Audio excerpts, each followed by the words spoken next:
Hidden beneath centuries of soil and silence, an extraordinary civilization once flourished across Europe, leaving behind clues that archaeologists are only now beginning to decode.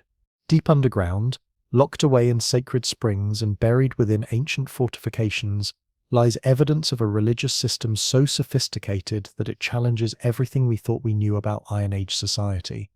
Thousands of years before anyone ever wrote down the word Druid, mysterious ceremonies were taking place across Celtic Europe that would make modern archaeologists stop dead in their tracks. At a site called Gournay-sur-Arronde in northern France, researchers uncovered something that completely revolutionized our understanding of ancient religious practices. Dating back to the 3rd century BC, they found a perfectly rectangular sacred enclosure, its boundaries carefully marked with wooden barriers, containing what can only be described as a holy grove. But here's where things get absolutely mind-blowing. Inside this sacred space, excavators discovered thousands upon thousands of weapons, swords, spearheads, massive shields, all deliberately destroyed before being ceremonially buried in precisely arranged pits. These weren't random battlefield casualties or discarded military equipment.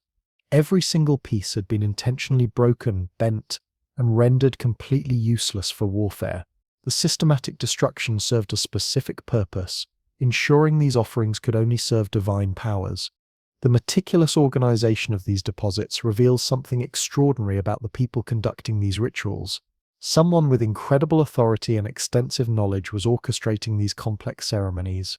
The precise placement, the ceremonial protocols, the sheer scale of organization required might toward a highly trained priestly class directing these elaborate religious activities.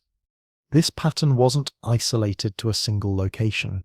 Across the Celtic world, similar discoveries were emerging that painted an increasingly sophisticated picture of ancient religious practices.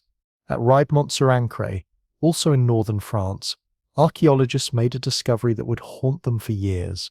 They uncovered a massive ossuary containing the remains of over 1,000 individuals, their bones arranged in geometric patterns so precise they seemed almost mathematical. The skulls had been carefully separated from bodies and placed in designated areas, while long bones were sorted and stacked with incredible precision. This wasn't the result of random violence or battlefield carnage. Someone with extensive anatomical knowledge was directing these elaborate post-mortem ceremonies, requiring not just religious authority, but scientific understanding of human skeletal structure. Sacred springs throughout Britain and Gaul provide perhaps the most compelling evidence for these proto-Druidic practices. At Bath's sacred springs, dedicated to the goddess Sulis, thousands of curse tablets written on thin lead sheets have been pulled from the waters. While many date to the Roman period, the practice itself clearly predates Roman arrival by centuries. These deficciones, as scholars call them, required not only advanced literacy, but deep knowledge of proper formulaic language capable of compelling divine intervention. The complexity of their legal terminology and religious invocations suggests a learned class of specialists who understood both divine law and human jurisprudence. These weren't simple prayers or casual requests, minus. They were sophisticated legal documents addressed to supernatural courts, requiring expertise in both earthly and heavenly legislation. Across the English Channel at the source of the Seine River, similar deposits reveal the incredible sophistication of pre-Roman Celtic religious practices. Wooden sculptures, anatomical votive offerings representing healed body parts, and bronze figurines were carefully deposited in sacred waters over multiple centuries. The artistic consistency and religious iconography of these offerings indicate established traditions passed down through generations of religious practitioners who maintained both artistic standards and theological doctrine. The construction of major ritual sites provides additional evidence for organized religious authority in pre-Roman Celtic society. The Hüneberg Hill Fort in southwestern Germany, occupied from the 7th to 5th centuries BC, contained elaborate ritual buildings constructed using Mediterranean architectural techniques. These weren't simple shrines or basic ceremonial spaces. They were sophisticated religious complexes requiring extensive planning, specialized knowledge, and coordinated labor forces numbering in the hundreds. The presence of imported luxury goods within these contexts tells an even more remarkable story. Greek pottery, Etruscan bronzes, amber from the distant Baltic shores mortal indicate that religious authority commanded significant economic resources and maintained far-reaching trade networks spanning the entire continent. These religious leaders weren't isolated forest dwellers, but sophisticated international operators with connections stretching from Scandinavia to the Mediterranean. The Indo-European heritage underlying Celtic religious traditions provides crucial context for understanding Druidic origins. Comparative mythology reveals striking parallels between Celtic religious concepts and those found across the Indo-European world. The tripartite division of society into priests, warriors, and producers that characterized Celtic culture mirrors identical structures in ancient India, Iran, and Rome. This wasn't coincidental borrowing or cultural accident. It reflected shared ancestral traditions carried by Indo-European speaking peoples as they spread across Eurasia during the 3rd and 2nd millennia BC. The concept of sacred kingship, fundamental to later Celtic political and religious structures, shows clear Indo-European origins. Like their counterparts in Vedic India and ancient Iran, Celtic rulers were expected to maintain cosmic order through proper ritual observance. The king's relationship with the land was conceived in profoundly sacred terms, with ritual purity and correct performance of seasonal ceremonies directly affected agricultural fertility and tribal prosperity throughout the realm. This religious dimension of kingship required specialized knowledge of proper protocols, seasonal timing, and ritual procedures that only extensively trained religious specialists could provide. The king might hold political power, but the religious experts held the keys to cosmic harmony itself. The terminology used to describe sacred spaces reveals just how sophisticated Celtic religious understanding truly was. Across the entire Celtic world, from distant Asia Minor to the fog-shrouded shores of Britain, a single term appears repeatedly in ancient place names, the Celtic word nematon, meaning sacred grove or sanctuary. But these weren't simply random patches of forest where people occasionally gathered. They were meticulously defined ritual spaces with strict protocols governing entry, behavior, and ceremonial activities. The remarkable consistency of this terminology across such enormous geographical distances tells us something extraordinary about Celtic civilization. Standardized religious concepts were being transmitted through vast networks of trained specialists who maintained uniform practices, despite being separated by hundreds of miles of dangerous territory. Someone was ensuring that a sacred grove in modern-day Turkey operated according to the same principles as one in ancient Britain. Legal terminology preserved in early Irish and Welsh law texts reveals the breathtaking complexity of pre-Christian Celtic jurisprudence. Technical terms for different categories of contracts, property rights, and legal procedures show remarkable consistency with legal concepts found throughout the Indo-European world. The precision of this vocabulary and its systematic application in complex legal scenarios required extensive training that could only be provided by professional legal specialists who combined jurisprudence with religious authority. These weren't simple tribal customs passed down casually through families. The sophistication of Celtic legal language demands recognition as a fully developed legal system requiring years of specialized education to master properly. Seasonal and calendar terminology demonstrates sophisticated astronomical knowledge, seamlessly integrated with religious observance. The Kuliji calendar, discovered in France and dating to the 1st century BC, represents the culmination of centuries of Celtic astronomical observation. Its complex intercalation system, designed to coordinate lunar months with the solar year, required mathematical knowledge and observational skills that could only be maintained by dedicated specialists working across multiple generations.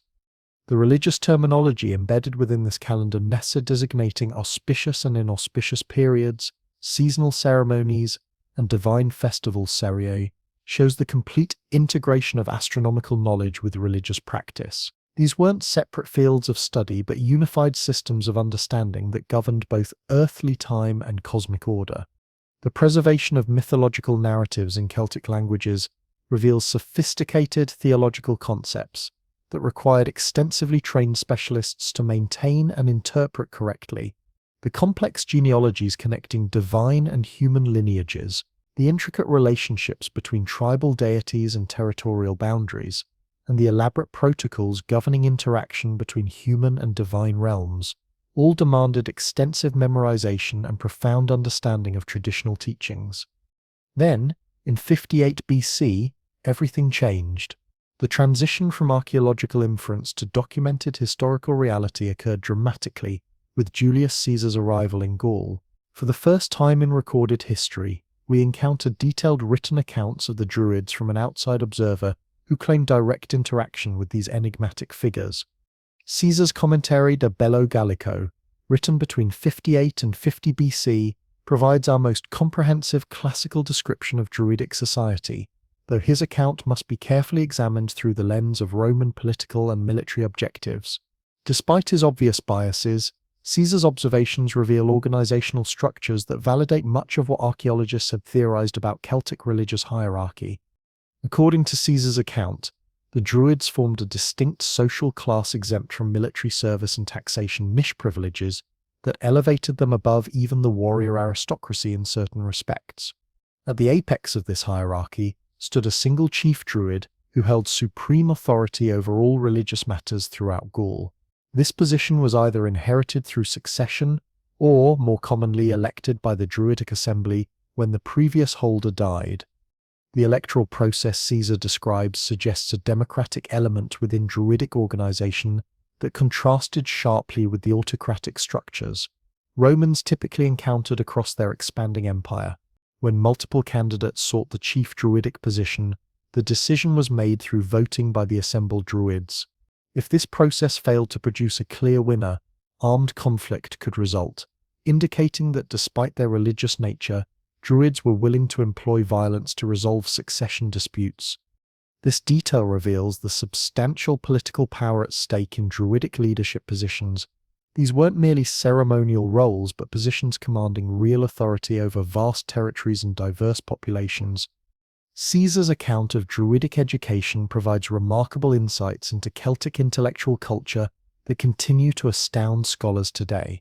He reports that Druidic training required 20 years of intensive study during which students memorized vast quantities of oral tradition without committing any of it to writing. This prohibition against written records, according to Caesar, served two crucial purposes. It prevented sacred knowledge from falling into unauthorized hands, and it strengthened memory through constant exercise. The curriculum included natural philosophy, astronomy, theology, and what Caesar terms the immortality of souls and their passage after death to other bodies, concepts that demonstrate sophisticated philosophical thinking comparable to Greek intellectual traditions. The geographical scope of Druidic education impressed even Caesar, who noted that students traveled from across Gaul and Britain to study in particular centers of learning. He identifies Britain as the original homeland of Druidic tradition, suggesting that the most advanced teachings could only be obtained there. This claim, if accurate, indicates that despite political fragmentation among Celtic tribes, intellectual and religious networks maintained connections across vast distances and tribal boundaries. Caesar's description of Druidic judicial functions reveals their role as arbiters in both religious and secular disputes. The Druids served as judges in cases involving murder, inheritance, and boundary disputes, with their decisions carrying binding authority backed by the threat of religious sanctions. The most severe punishment they could impose was exclusion from religious ceremonies, which effectively made the condemned person an outcast from society. Caesar notes that individuals suffering this punishment were shunned by all members of their community and could neither participate in religious rites nor seek legal protection, a social death sentence that could be worse than physical execution. The annual assembly of Druids at a sacred location in the territory of the Carnutes tribe demonstrates the institutional unity underlying Celtic religious organization. Caesar describes this gathering as occurring at what the Druids considered the center of Gaul, where representatives from across the Celtic world convene to resolve disputes and coordinate religious policy. The fact that even warring tribes respected the neutrality of this assembly indicates the transcendent authority Druids wielded over political divisions. Writing a century after Caesar's conquest, Pliny the Elder had access to additional sources and could observe the remnants of Druidic tradition that persisted despite relentless Roman suppression efforts. His account emphasizes the botanical and medical knowledge that formed a crucial component of Druidic expertise, revealing layers of natural philosophy that Caesar had barely touched upon. Pliny's description of the mistletoe ceremony represents one of the most detailed ritual accounts in all of classical literature, offering us a window into the precise ceremonial practices that defined Druidic religious observance. According to his meticulous account, Druids considered mistletoe sacred only when it grew naturally on oak trees, a rare occurrence in nature that made such specimens extraordinarily precious and spiritually significant. The harvest ceremony could only be performed on the 6th day of the lunar month, using a golden sickle wielded by a white-robed druid who personally climbed the sacred oak, while other participants waited below with a pristine white cloth to catch the falling plant. The ritual requirements Pliny describes reveal the incredible precision and formality of Druidic ceremonial practice, where every detail held profound spiritual meaning. 2 white bulls were sacrificed during the ceremony, and the harvested mistletoe was distributed among participants who believed it provided protection against poison and enhanced fertility in livestock. The specific timing requirements, the 6th day of the lunar month, demonstrates sophisticated astronomical knowledge seamlessly integrated with religious observance, validating Caesar's earlier claims about Druidic educational sophistication. Pliny's account of sacred groves provides crucial insights into Celtic concepts of sacred space that archaeological evidence strongly supports. He describes these groves as carefully maintained ritual areas where specific trees were considered dwelling places of particular deities. The Druids served as guardians of these spaces, ensuring that proper protocols were observed and that unauthorized individuals did not disturb the sacred environment that had been consecrated through generations of ceremonial use. Archaeological excavations at sites like Gournay-sur-Rhône have confirmed the existence of such carefully defined ritual spaces, with clear evidence of long-term maintenance and repeated ceremonial use spanning multiple centuries. The botanical knowledge Pliny attributes to the Druids reflects genuine expertise in herbal medicine and natural philosophy that impressed even sophisticated Roman observers. His catalogue of plants considered sacred by the Druids includes detailed descriptions of their supposed properties and ritual applications. While some of these claims reflect magical thinking rather than empirical observation, others demonstrate accurate knowledge of plant properties that modern pharmacology has subsequently confirmed. The systematic nature of this botanical knowledge suggests formal educational traditions that transmitted detailed information about plant identification, preparation methods, and therapeutic applications across generations of trained specialists. Pliny's account of Druidic astronomy reveals sophisticated observational capabilities that enabled accurate calendar construction and seasonal prediction with remarkable precision. He describes Druids as capable of predicting eclipses, calculating optimal times for agricultural activities, and determining auspicious periods for various undertakings. This astronomical knowledge required generations of careful observation and mathematical calculation, strongly supporting Caesar's earlier claims about the lengthy educational requirements for Druidic training. Tacitus provides the most dramatic and politically charged accounts of Druidic activities in his Annals and Agricola, written in the early 2nd century AD. His descriptions focus primarily on the final confrontation between Roman authority and Druidic resistance in Britain, particularly the devastating assault on the island of Mona in 60 AD under the command of Suetonius Paulinus. Tacitus's account of the Mona campaign provides vivid details of what would become the final stronghold of British Druidism. He describes the island as heavily fortified and serving as a refuge for rebels from across Britain who sought sanctuary under Druidic protection. The Roman approach to the island was severely complicated by the need to transport troops across the treacherous waters of the Menai Strait, where dangerous tidal currents and unpredictable shallow areas made naval operations extremely hazardous. The scene Tacitus paints of the British defence of Mona reveals the powerful psychological impact of Druidic resistance on battle-hardened Roman soldiers. He describes armed warriors interspersed with Druids who raised their hands toward heaven while invoking terrible curses upon the advancing Roman forces. Women dressed in funeral garments ran among the defenders like supernatural furies, carrying blazing torches and adding to the otherworldly atmosphere that initially paralyzed the Roman advance. The Druids themselves appeared in flowing white robes, their ceremonial appearance and ritual gestures creating such a profound impression that seasoned Roman veterans, men who had conquered territories across 3 continents, hesitated to advance against what seemed like supernatural opposition. Tacitus records that Suetonius had to personally exhort his troops to overcome their superstitious fears and advance against what he characterized as savage superstition designed to intimidate civilized soldiers. The Roman assault, when it finally commenced, proved utterly devastating. The defenders were overwhelmed through superior military organization and equipment. The sacred groves that had stood for centuries were systematically cut down, and the ancient altars were completely destroyed. Tacitus specifically mentions that the Romans discovered evidence of human sacrifice, including altars allegedly soaked with human blood and groves, where victims had supposedly been hanged as offerings to Celtic deities. The destruction of Mona represented far more than a standard military victory. It was a deliberate assault on the institutional foundation of British resistance to Roman rule. Tacitus makes abundantly clear that the Romans thoroughly understood the Druids' central role in coordinating opposition to Roman authority, and that eliminating their power base was absolutely essential for consolidating permanent Roman control over Britain. The timing of the attack, occurring simultaneously with Boudicca's massive rebellion in eastern Britain, demonstrates Roman recognition of the direct connection between Druidic authority and organized resistance to Roman rule throughout the island. Tacitus' broader treatment of Druids in his comprehensive historical works reveals their continued influence even after official suppression efforts. He mentions Druidic involvement in the revolt of Civilis in 69 might 70 AD, where Druidic prophecies encouraged Germanic and Gallic tribes to believe that the burning of Rome's capital signaled the transfer of world dominion to peoples beyond the Alps. This incident demonstrates that Druidic influence persisted for decades after Caesar's conquest of Gaul, and continued to pose significant challenges to Roman authority across multiple provinces.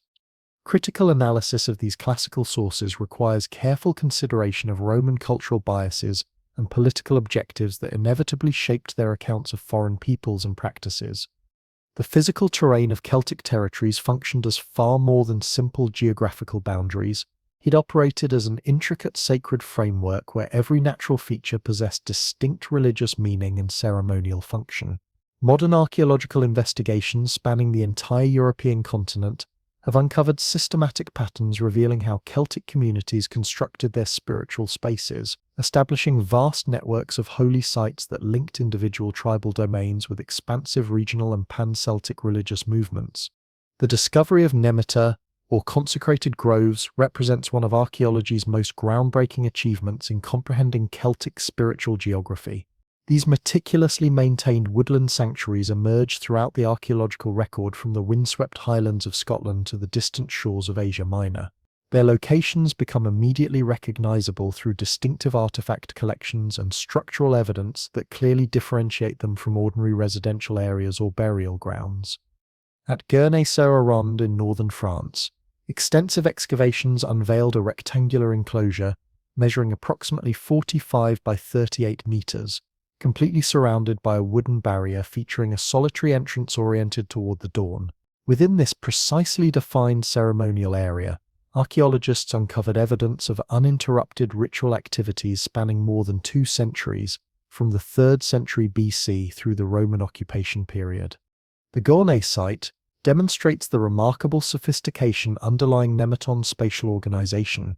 The central zone contained a wooden temple constructed according to specific architectural principles that remained absolutely consistent across multiple reconstruction phases spanning generations. Surrounding this sacred building, systematically arranged pits held thousands of military implements, minor blades, spearheads, protective shields, and battle helmets that had been intentionally damaged before ceremonial placement. The methodical nature of this destruction, involving precise bending and breaking techniques, indicates established ritual protocols requiring specialized expertise to execute correctly. Comparable Nemeton locations throughout Celtic Europe reveal standardized methods for organizing sacred spaces, despite enormous geographical distances separating them. At Maribaux-sur-Bèze in Burgundy, a square enclosure dating to the 2nd century BC housed a central wooden structure surrounded by pits filled with animal bones, pottery fragments, and metalwork. The bone collections display evidence of systematic butchering and distribution processes, suggesting communal feasting ceremonies requiring coordination by religious experts familiar with proper ceremonial procedures. The Riebermont-sur-Incrobe site in Picardy provides particularly striking evidence for the massive scale and complexity of nematon activities. This sanctuary, operational from the 3rd to 1st centuries BC, contained an enormous ossuary where human remains were arranged according to rigid anatomical principles. Skulls were methodically separated from postcranial elements and positioned in designated areas, while long bones were sorted by category and arranged in geometric configurations. This systematic organization of human remains demanded extensive anatomical knowledge and religious authority capable of directing such elaborate posthumous ceremonies involving hundreds of individuals. Archaeological investigation of British Nemeta reveals identical organizational principles adapted to distinctive geographical conditions. The Hayling Island Sanctuary in Hampshire, active from the 1st century BC through the Roman era, occupied a commanding hilltop position overlooking the Solent waterway. The location featured a circular wooden temple surrounded by a square enclosure containing evidence of metalwork deposits, animal sacrifices, and votive offerings accumulated over several centuries. The consistency of ritual deposits and architectural elements across multiple construction phases indicates continuous maintenance by extensively trained religious specialists who preserve traditional practices across generational transitions.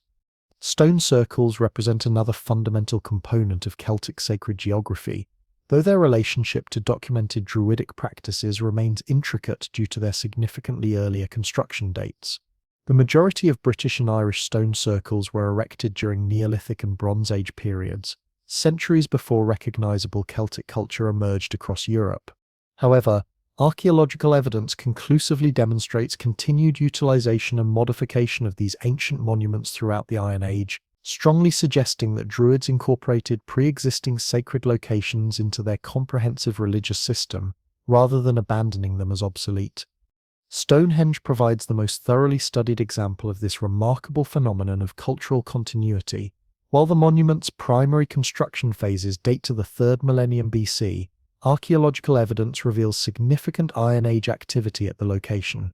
Excavations have uncovered Celtic pottery, metalwork, and human remains dating precisely to the period of documented Druidic activity throughout Britain. The discovery of cremated human remains within the Aubrey holes, some definitively dating to the Iron Age period, strongly suggests that Druids utilized the ancient monument for burial ceremonies directly connected to their religious practices, transforming prehistoric architecture into contemporary sacred space. The Rollright stones in Oxfordshire demonstrate similar patterns of Iron Age reuse involving earlier monuments. This Bronze Age stone circle displays clear evidence of continued ritual activity throughout the Celtic period, including systematic deposition of metalwork and deliberate modification of individual standing stones. Local place name evidence strongly suggests that the location retained profound religious significance well into the medieval period, indicating remarkable continuity of sacred associations across multiple cultural transformations. Water sources held extraordinary significance within Celtic sacred geography, functioning as crucial interfaces between the mortal realm and divine domains. Archaeological investigations at numerous spring sites, rivers, and lakes across Celtic territories have revealed massive deposits of votive offerings accumulated over centuries of religious activity. These aquatic sanctuaries required constant maintenance and ceremonial oversight by knowledgeable religious specialists. The sacred springs at Bath, dedicated to the goddess Sulis, yielded thousands of curse tablets inscribed on thin lead sheets and carefully deposited in the thermal waters. These depicciones required advanced literacy skills and profound understanding of proper formulaic language, capable of compelling supernatural intervention on behalf of petitioners seeking divine justice. Similar aquatic deposits throughout Celtic territories reveal standardized practices for water-based ritual activities. At the source of the Seine River, wooden sculptures, anatomical votive offerings representing healed body parts, and bronze figurines were systematically deposited in sacred waters across multiple centuries. The artistic consistency and religious iconography of these offerings indicate established traditions maintained by generations of religious practitioners. Hill forts served dual functions as defensive strongholds and ceremonial centers. their elevated positions providing both military advantages and spiritual connections to celestial realms. Archaeological excavations at major hill fort sites across Celtic Europe have uncovered elaborate religious complexes requiring extensive planning, specialized knowledge, and coordinated construction efforts involving hundreds of workers. The Huneberg Hill Fort in southwestern Germany contains sophisticated ritual buildings constructed using Mediterranean architectural techniques, demonstrating international connections and advanced engineering capabilities. These weren't simple defensive structures but complex ceremonial centers requiring ongoing maintenance by trained religious specialists familiar with proper architectural and ritual requirements.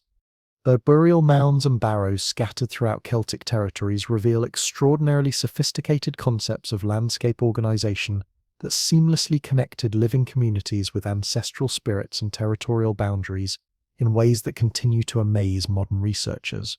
These weren't random burial sites, but carefully planned components of comprehensive sacred systems that govern both spiritual and political authority across vast regions. The Hochdorf burial in southwestern Germany, dating to the 6th century BC, perfectly exemplifies the integration of individual interments within broader sacred landscapes that encompassed entire tribal territories. The massive tumulus, measuring over 60 meters in diameter, was strategically positioned to remain visible from surrounding settlements and precisely aligned with significant astronomical events that marked seasonal transitions crucial to agricultural and religious calendars. The Vix burial in Burgundy, containing the remains of a high-status woman, accompanied by extraordinary grave goods including a massive bronze crater, imported from Greece, demonstrates how elite burials functioned as focal points for territorial organization. The burial mound's commanding position offered extensive views across the surrounding landscape, while its proximity to the Montlosor Hill Fort suggests complete integration with political and religious centres of power. Irish passage tombs such as Newgrange, Knowth and Douth in the Boyne Valley represent earlier traditions that Celtic communities skillfully incorporated into their religious geography. While these monuments date to the Neolithic period, medieval Irish texts describe them as Sid or fairy mounds associated with the Tuatha De Danann and other supernatural beings. The continued significance of these ancient sites in Irish tradition strongly suggests that Druids maintained active connections with prehistoric sacred places, adapting earlier religious concepts to fit Celtic theological frameworks. The ritual landscape approach to Celtic sacred geography reveals how individual sites functioned as interconnected components of integrated religious systems rather than isolated sanctuaries operating independently. In the Trier region of Germany, comprehensive archaeological surveys have identified clusters of Celtic temples, burial mounds, and votive deposits organized according to specific spatial relationships that governed ceremonial movement across the landscape.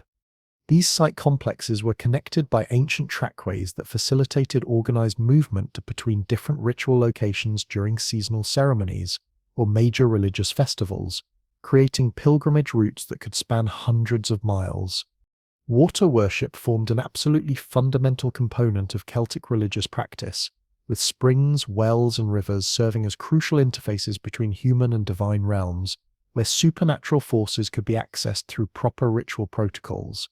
The therapeutic springs at Bath, dedicated to the goddess Sulis, provide exceptional evidence for the remarkable sophistication of Celtic water cults that attracted pilgrims from across the known world. The natural hot springs, emerging at a constant temperature of 46 degrees Celsius, were developed into an elaborate sanctuary complex that drew visitors from across Roman Britain and beyond the empire's boundaries. Archaeological excavations at Bath have recovered over 12,000 Roman coins thrown into the sacred spring as votive offerings, along with pottery vessels, jewelry, and precious gemstones representing enormous accumulated wealth dedicated to the goddess. Most significantly, the site has yielded approximately 130 curse tablets written on thin lead sheets and carefully deposited in the spring waters. These defixianas, written in Latin but following distinctly Celtic legal and religious formulas, demonstrate the remarkable persistence of indigenous religious practices within the Roman cultural framework imposed after conquest.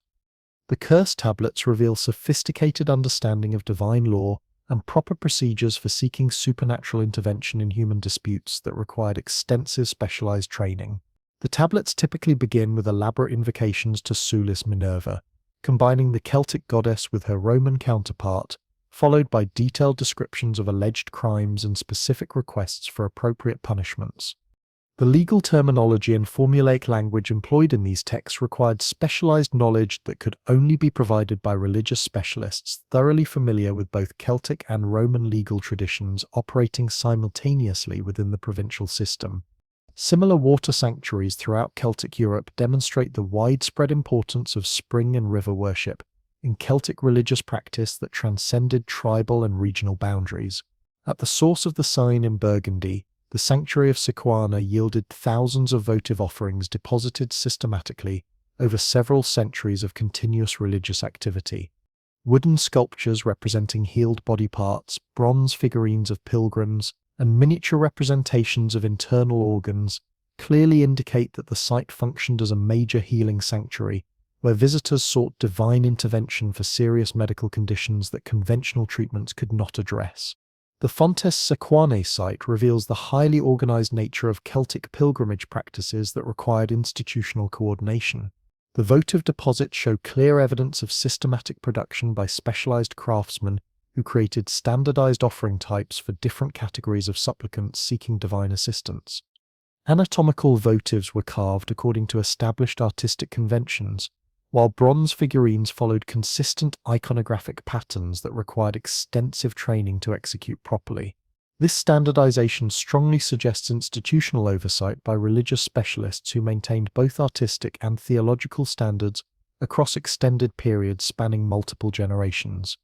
River deposits throughout Celtic territories provide additional compelling evidence for water-focused ritual practices that involved enormous investments of wealth and resources.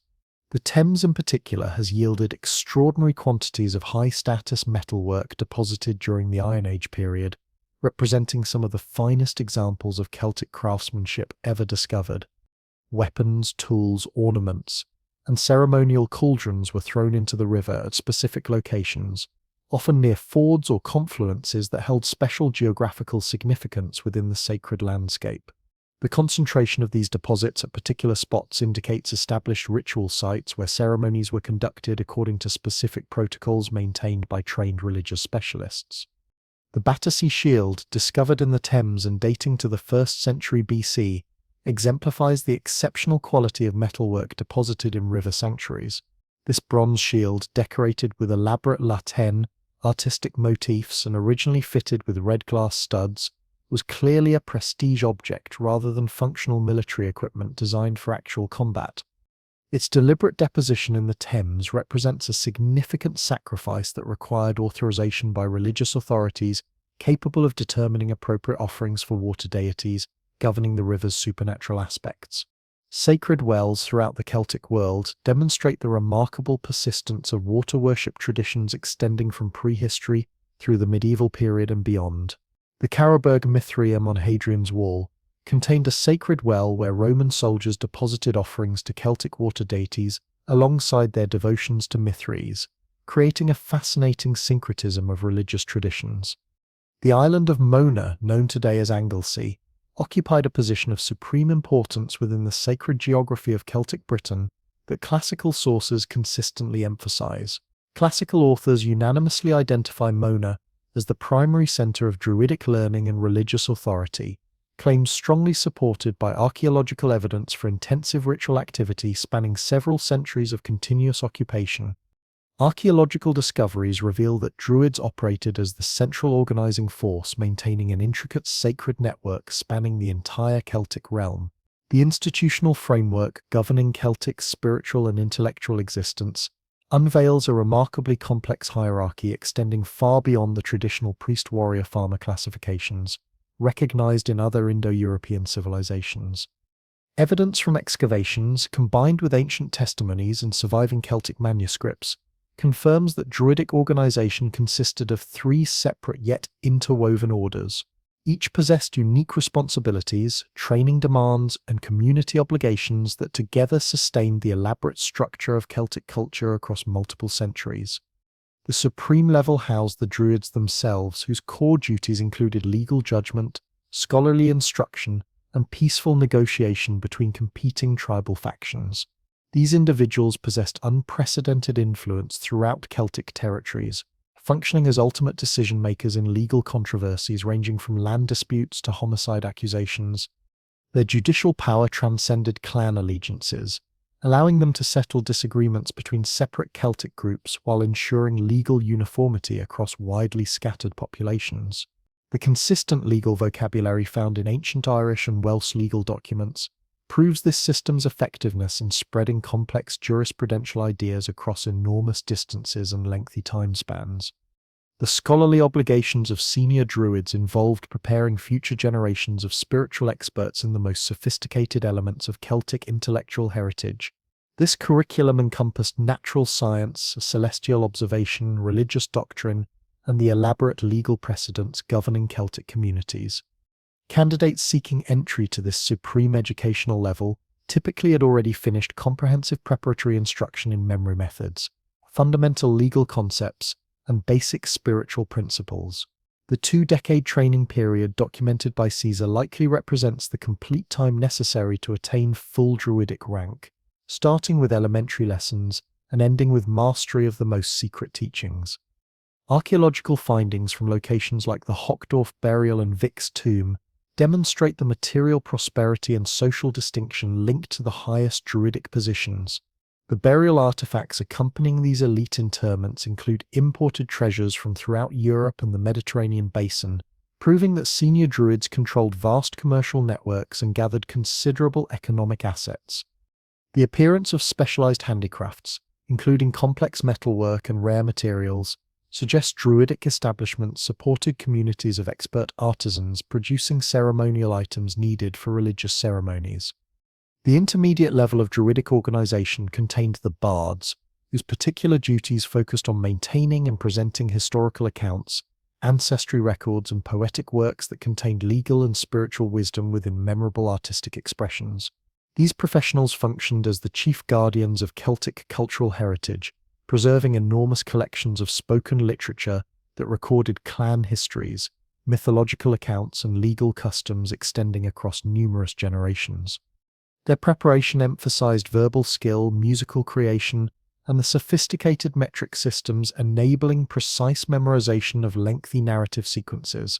Bardic training required mastering various poetic styles, each appropriate for different social events and communication goals. Praise compositions celebrating warrior and ruler accomplishments demanded intimate familiarity with military strategies, genealogical relationships, and specific actions deserving recognition. Satirical works which Celtic belief credited with supernatural ability to inflict physical damage on targets required understanding social connections and political tensions exploitable through verbal assault. Legal verse encoded complex jurisprudential principles within rhythmic structures, allowing accurate transmission of technical language through generations of oral inheritance. The community roles of bards extended beyond simple entertainment to include vital functions in political validation and social unity. Their genealogical expertise confirmed ruler claims to rightful authority by connecting royal bloodlines to divine or semi-divine forebears. During inheritance conflicts, bardic testimony concerning family connections could decide political struggles, making these individuals essential elements in Celtic power structures. Their attendance at royal households provided monarchs with ceremonial confirmation and practical guidance based on historical examples and traditional knowledge. Archaeological proof of bardic activities appears through specialized musical tools and performance areas found at elite Celtic locations. The Deskford Carnix, a bronze war horn decorated with elaborate boar-head terminals, illustrates the advanced musical technology available to Celtic entertainers. Comparable instruments discovered throughout Celtic Europe show standardized manufacturing methods and decorative patterns, suggesting coordinated production by expert craftsmen following established artistic customs. Performance venues within Celtic settlements display evidence of acoustic planning and audience configurations facilitating bardic presentations. The amphitheatre-like arrangements found at certain hillfort locations provided natural sound enhancement, enabling individual performers to address large crowds without mechanical amplification. The placement of these areas within settlement designs shows their integration into regular community activities, indicating bardic performances occurred routinely rather than only during special events. The foundation tier of Druidic hierarchy included the Vates, whose specialized expertise covered prophecy, medical treatment, and interpreting natural signs, guiding both personal choices and group policies. These practitioners possessed extensive knowledge of plant remedies, surgical procedures, and astronomical observations determining favorable timing for various activities. Their medical understanding combined practical observation of botanical properties with theoretical systems derived from Celtic ideas of universal balance and divine involvement in human conditions. The prophetic methods of Vates employed numerous techniques for obtaining supernatural guidance about future occurrences and proper action courses. Classical records describe various approaches, including observing bird flight directions, examining animal organ patterns, and casting wooden tokens marked with symbolic images. Archaeological finds of divination tools, including sets of marked bones and special containers for ritual casting, verify the material culture connected to these customs. Healing centers throughout Celtic lands provide extensive proof of medical knowledge and therapeutic methods maintained by Vates. The Sequana sanctuary at the Celerae sign source produced thousands of anatomical votive offerings, showing specific body parts pilgrims hope to cure through divine assistance. The precision of these anatomical models demonstrates detailed human anatomy knowledge obtainable only through systematic study and hands-on experience with medical problems. The wooden carvings found at Sequana include depictions of internal organs, limbs affected by particular diseases, and complete human forms displaying various disease conditions. The accuracy of these sculptures proves Celtic medical experts possessed advanced understanding of human anatomy and disease processes, enabling correct diagnosis and focused treatment of specific disorders. The therapeutic springs at numerous Celtic sanctuaries show evidence of organized medical facilities where Vates provided both spiritual and physical healing services to pilgrims traveling from distant regions. These healing centers required substantial infrastructure, including accommodation facilities, treatment areas, and storage spaces for medical supplies and votive offerings. The scale and sophistication of these operations demonstrate the institutional support available to Celtic medical practitioners and the high regard their communities held for their expertise.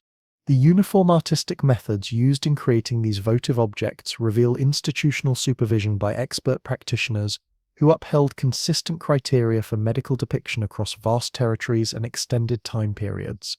Plant-based healing constituted a vital element of Vatic medical expertise, as proven by the botanical wisdom preserved in subsequent Celtic written works and validated by archaeological finds of healing herbs at ceremonial locations throughout the ancient world. The methodical arrangement of this botanical knowledge, incorporating comprehensive details about plant recognition, processing techniques, and healing uses, demanded intensive instruction that could only be delivered by seasoned experts well versed in both conceptual foundations and hands-on methods. The combination of celestial monitoring with medical treatment illustrates the advanced conceptual structure supporting Celtic healing customs. The scheduling of herb gathering, the planning of surgical operations, and the delivery of healing interventions were all synchronized with astronomical measurements that established ideal conditions for various medical procedures. This fusion of practical medical wisdom with celestial timing proves the methodical methodology Celtic healers applied to healthcare provision throughout their communities. The learning framework that trained people for positions within the Druidic structure stands among the most extraordinary intellectual accomplishments of ancient European culture. The 20-year instruction period documented by Caesar involved gradual progression through increasingly advanced levels of teaching, starting with elementary memory methods and basic spiritual ideas, before proceeding to the most secret elements of Celtic scholarly heritage. This prolonged educational journey created experts whose expertise covered law, medicine, astronomy, theology, history, and natural science within unified theoretical structures that integrated all knowledge into coherent worldviews. The ban on written documentation that Caesar noted fulfilled various purposes within the Druidic learning framework. By demanding that pupils memorize enormous amounts of material rather than depending on written documents, the approach enhanced memory abilities and guaranteed that graduates maintain direct access to their knowledge without reliance on external aids. The spoken transfer of wisdom also preserved rigid authority over access to specialized data, blocking unauthorized persons from obtaining religious or legal knowledge that might be exploited for individual benefit. The memory methods used in Druidic instruction involved advanced mnemonic techniques that embedded complex material within memorable poetic and story structures. Legal concepts were woven into mythological tales that demonstrated their practical use, while astronomical information was maintained within seasonal accounts that linked celestial observations with farming practices and religious events. This integration of useful knowledge with memorable creative forms allowed precise transfer of technical data across numerous generations of spoken heritage, ensuring cultural continuity despite the absence of written records. The territorial extent of Druidic learning established intellectual connections that surpassed political barriers and clan loyalties throughout the Celtic realm. Pupils journeyed from remote regions to study at famous educational centres, forming personal bonds that enabled communication and cooperation between geographically distant Celtic groups. These academic networks allowed the preservation of uniform legal and religious customs across the enormous area of Celtic settlement, extending from Ireland to Asia Minor, creating cultural unity despite political fragmentation. The curriculum of advanced Druidic training included natural science that examined fundamental questions about universal structure, divine nature, and the connection between human communities and cosmic harmony. This teaching incorporated detailed astronomical study that permitted accurate calendar development, eclipse forecasting, and the establishment of optimal timing for different undertakings. The mathematical expertise needed for these calculations proves the sophisticated intellectual abilities cultivated within Druidic educational establishments that rivaled any contemporary learning centres in the ancient world. Gender participation within Druidic culture presents intricate patterns that challenge simple classification according to modern assumptions about ancient gender limitations. Classical sources offer restricted but meaningful mentions of female religious experts who wielded power within Celtic spiritual organizations, while archaeological findings show women holding elevated positions that may have connected to religious duties. The combination of this proof with later Celtic written traditions suggests that women engaged in Druidic functions across various levels of the organizational structure. The Vix burial in Burgundy supplies the most remarkable archaeological proof for high-ranking women in Celtic culture who may have possessed religious power. The enormous bronze crater found in this 6th century BC burial, capable of containing over 1,000 litres of liquid, represents one of the largest metal containers known from the ancient era. The burial's location commanding broad territorial perspectives and its closeness to major hillfort complexes suggests that the buried woman exercised considerable political and possibly religious influence within her territory. Additional female burials across Celtic Europe show patterns of grave items and burial practices that suggest specialized functions possibly linked to religious activities. The Renheim burial in Germany held a woman accompanied by complex jewelry, imported luxury items, and specialized tools that may have been utilized for prophecy or ceremonial objectives. The excellence and diversity of these grave items indicate that high-ranking Celtic women could gather substantial wealth and social distinction through their specialized pursuits that contributed significantly to community welfare. Classical mentions of female Druids appear in later Roman sources that describe women functioning as priestesses, prophets, and counselors to political leaders throughout the Celtic world. Tacitus describes women joining the defense of Mona alongside male Druids, indicating that female religious experts participated in the political and military elements of Druidic opposition to Roman invasion. These mentions, though restricted, prove that women could reach positions of religious power that allowed them to engage in the highest levels of Celtic political activity and decision-making processes. The archaeological proof from healing centres suggests that women may have fulfilled particularly significant roles as medical experts within the Vatic order throughout Celtic territories. The anatomical votives found at locations like Sequana include numerous depictions of female reproductive systems and conditions specific to women's health, showing specialized understanding of gynecological medicine that was probably maintained by female healers. The accuracy and complexity of these depictions suggests systematic investigation of women's medical conditions by experts familiar with female anatomy and reproductive health concerns that required extensive training and experience. Irish written traditions maintain comprehensive proof for female religious experts who exercised significant power within pre-Christian Celtic culture. The figure of the Bandri or female druid appears regularly in medieval Irish documents as a powerful practitioner of magic, prophecy, and healing who could affect the results of battles and political disputes. While these sources date to the medieval era, their consistent depiction of female religious power suggests the preservation of ancient customs regarding women's functions within Druidic establishments that maintain continuity across centuries of cultural change. The social position of Druids within Celtic culture reflected their crucial roles as intermediaries between human groups and divine forces, judges of legal conflicts and protectors of cultural customs that sustained social unity across tribal boundaries throughout the Celtic world. Monarchs and clan chieftains depended heavily on Druidic understanding of legal customs, celestial calculations, and supernatural guidance to direct their governance choices and confirm their legitimacy to command. This reliance on Druidic wisdom granted religious experts considerable sway over political matters while preserving the theoretical dominance of secular leaders in warfare and governmental affairs. The negotiation roles of Druids allowed them to function as impartial arbitrators in disputes between various tribal factions, enabling discussions and treaty formations that might otherwise have proven impossible due to ancestral hostilities and conflicting territorial demands.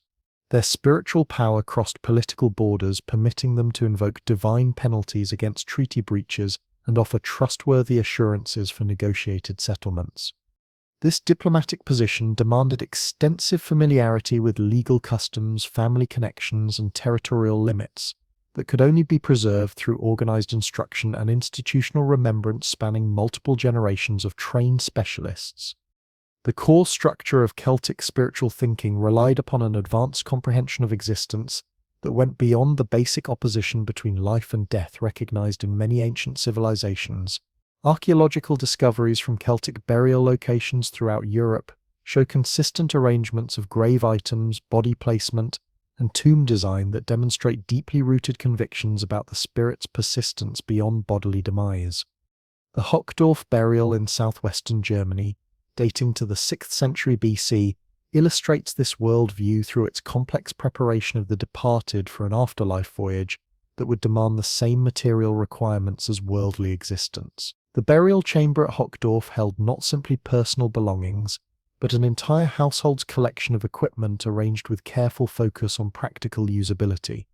Bronze containers for beverages, cauldrons for meal preparation, and even a four-wheeled cart positioned beside the burial platform suggests that the departed individual was anticipated to preserve the same social rank and everyday pursuits in the afterlife as he had possessed during life.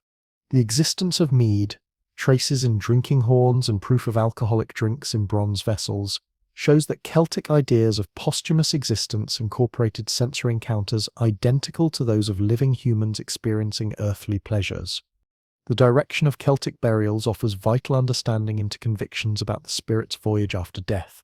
Throughout various regions and historical periods, Celtic graves uniformly orient westward toward the descending sun, indicating that the departed were expected to pursue solar routes into supernatural territories beyond the visible world. The Vix burial in Burgundy shows this arrangement while introducing complexity through its location on raised ground that controlled broad territorial perspectives. This positioning suggests that high-ranking persons were expected to preserve protective supervision of their earthly domains, even following death. The idea of metempsychosis, or soul migration between various forms of existence, emerges repeatedly in classical accounts describing Celtic convictions and receives validation in archaeological discoveries from ceremonial locations throughout Celtic regions. Caesar's description of Druidic instruction concerning soul immortality and their movement after death to other bodies demonstrates sophisticated theological ideas that combined individual survival with cosmic patterns of death and rebirth. The organized nature of weapon deposits at locations like Gurney-sur-Aronde, where thousands of items were ceremonially destroyed before placement, suggests rituals intended to transfer objects from the material realm to supernatural domains, where they could fulfill new functions in service of the deceased. The ceremonial destruction of valuable items before their placement in sacred settings demonstrates beliefs about the transformation required for material goods to operate in supernatural territories, At La Tène on Lake Neuchâtel, the enormous deposits of weapons, tools, and ornaments display uniform patterns of intentional damage that made them ineffective for earthly uses, while presumably preparing them for supernatural service. The exactness of this destruction, involving particular bending and breaking methods applied to different object categories, proves established procedures that demanded specialized expertise to perform correctly, according to divine requirements. Animal sacrifice customs throughout Celtic regions show additional aspects of convictions about soul migration and supernatural existence beyond physical death.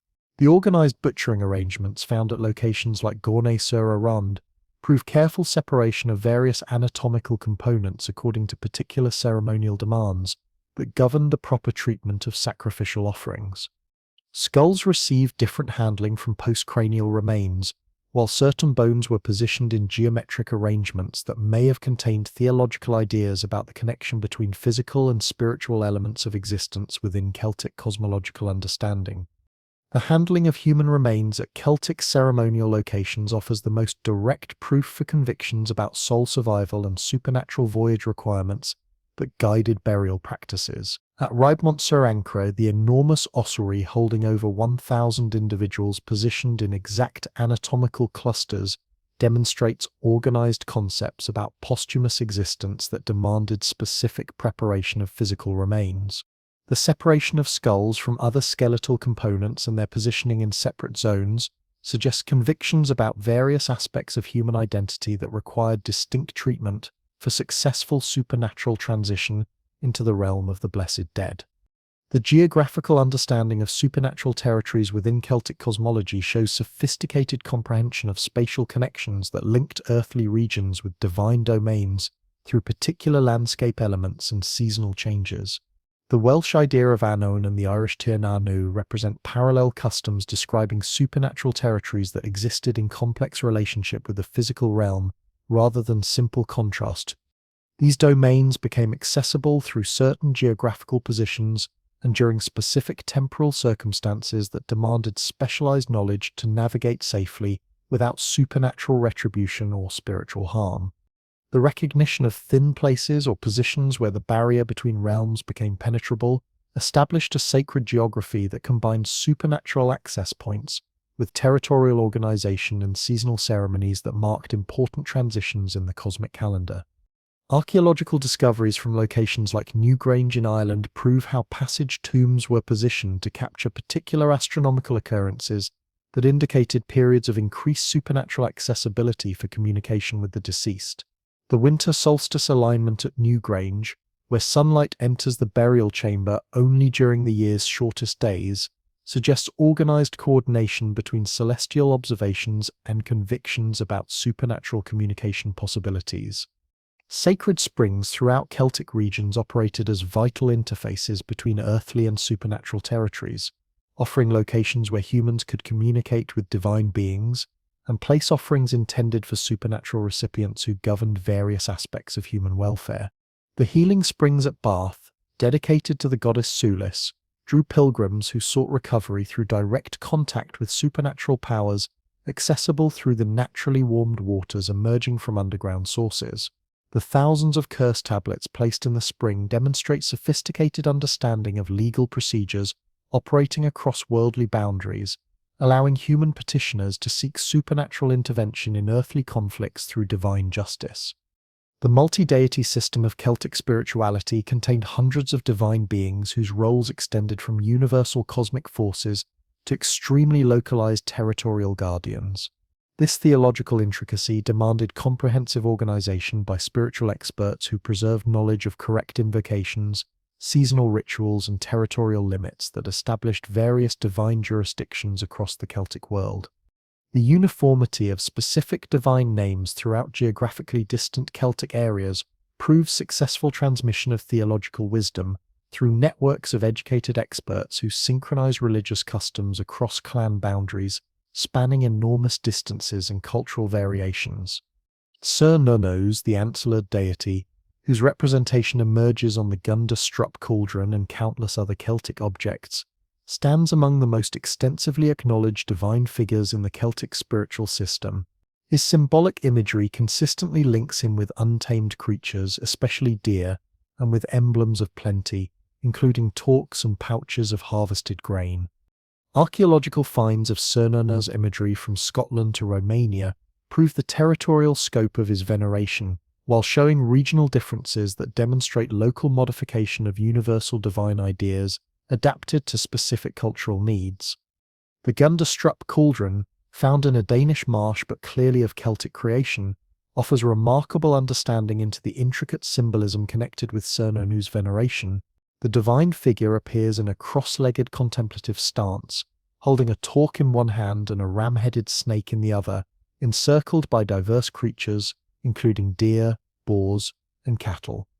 This imagery indicates ideas of divine mastery over the natural realm that demanded human mediators to preserve proper connections between human groups and wild animal populations that sustained Celtic communities through hunting and herding.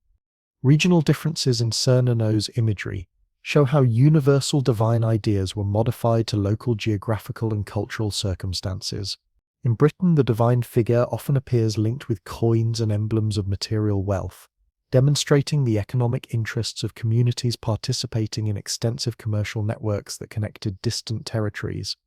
Continental examples more commonly highlight his association with forest settings and wild animal groups, indicating modification to various ecological situations and survival approaches that differed between regions based on local resources and environmental conditions.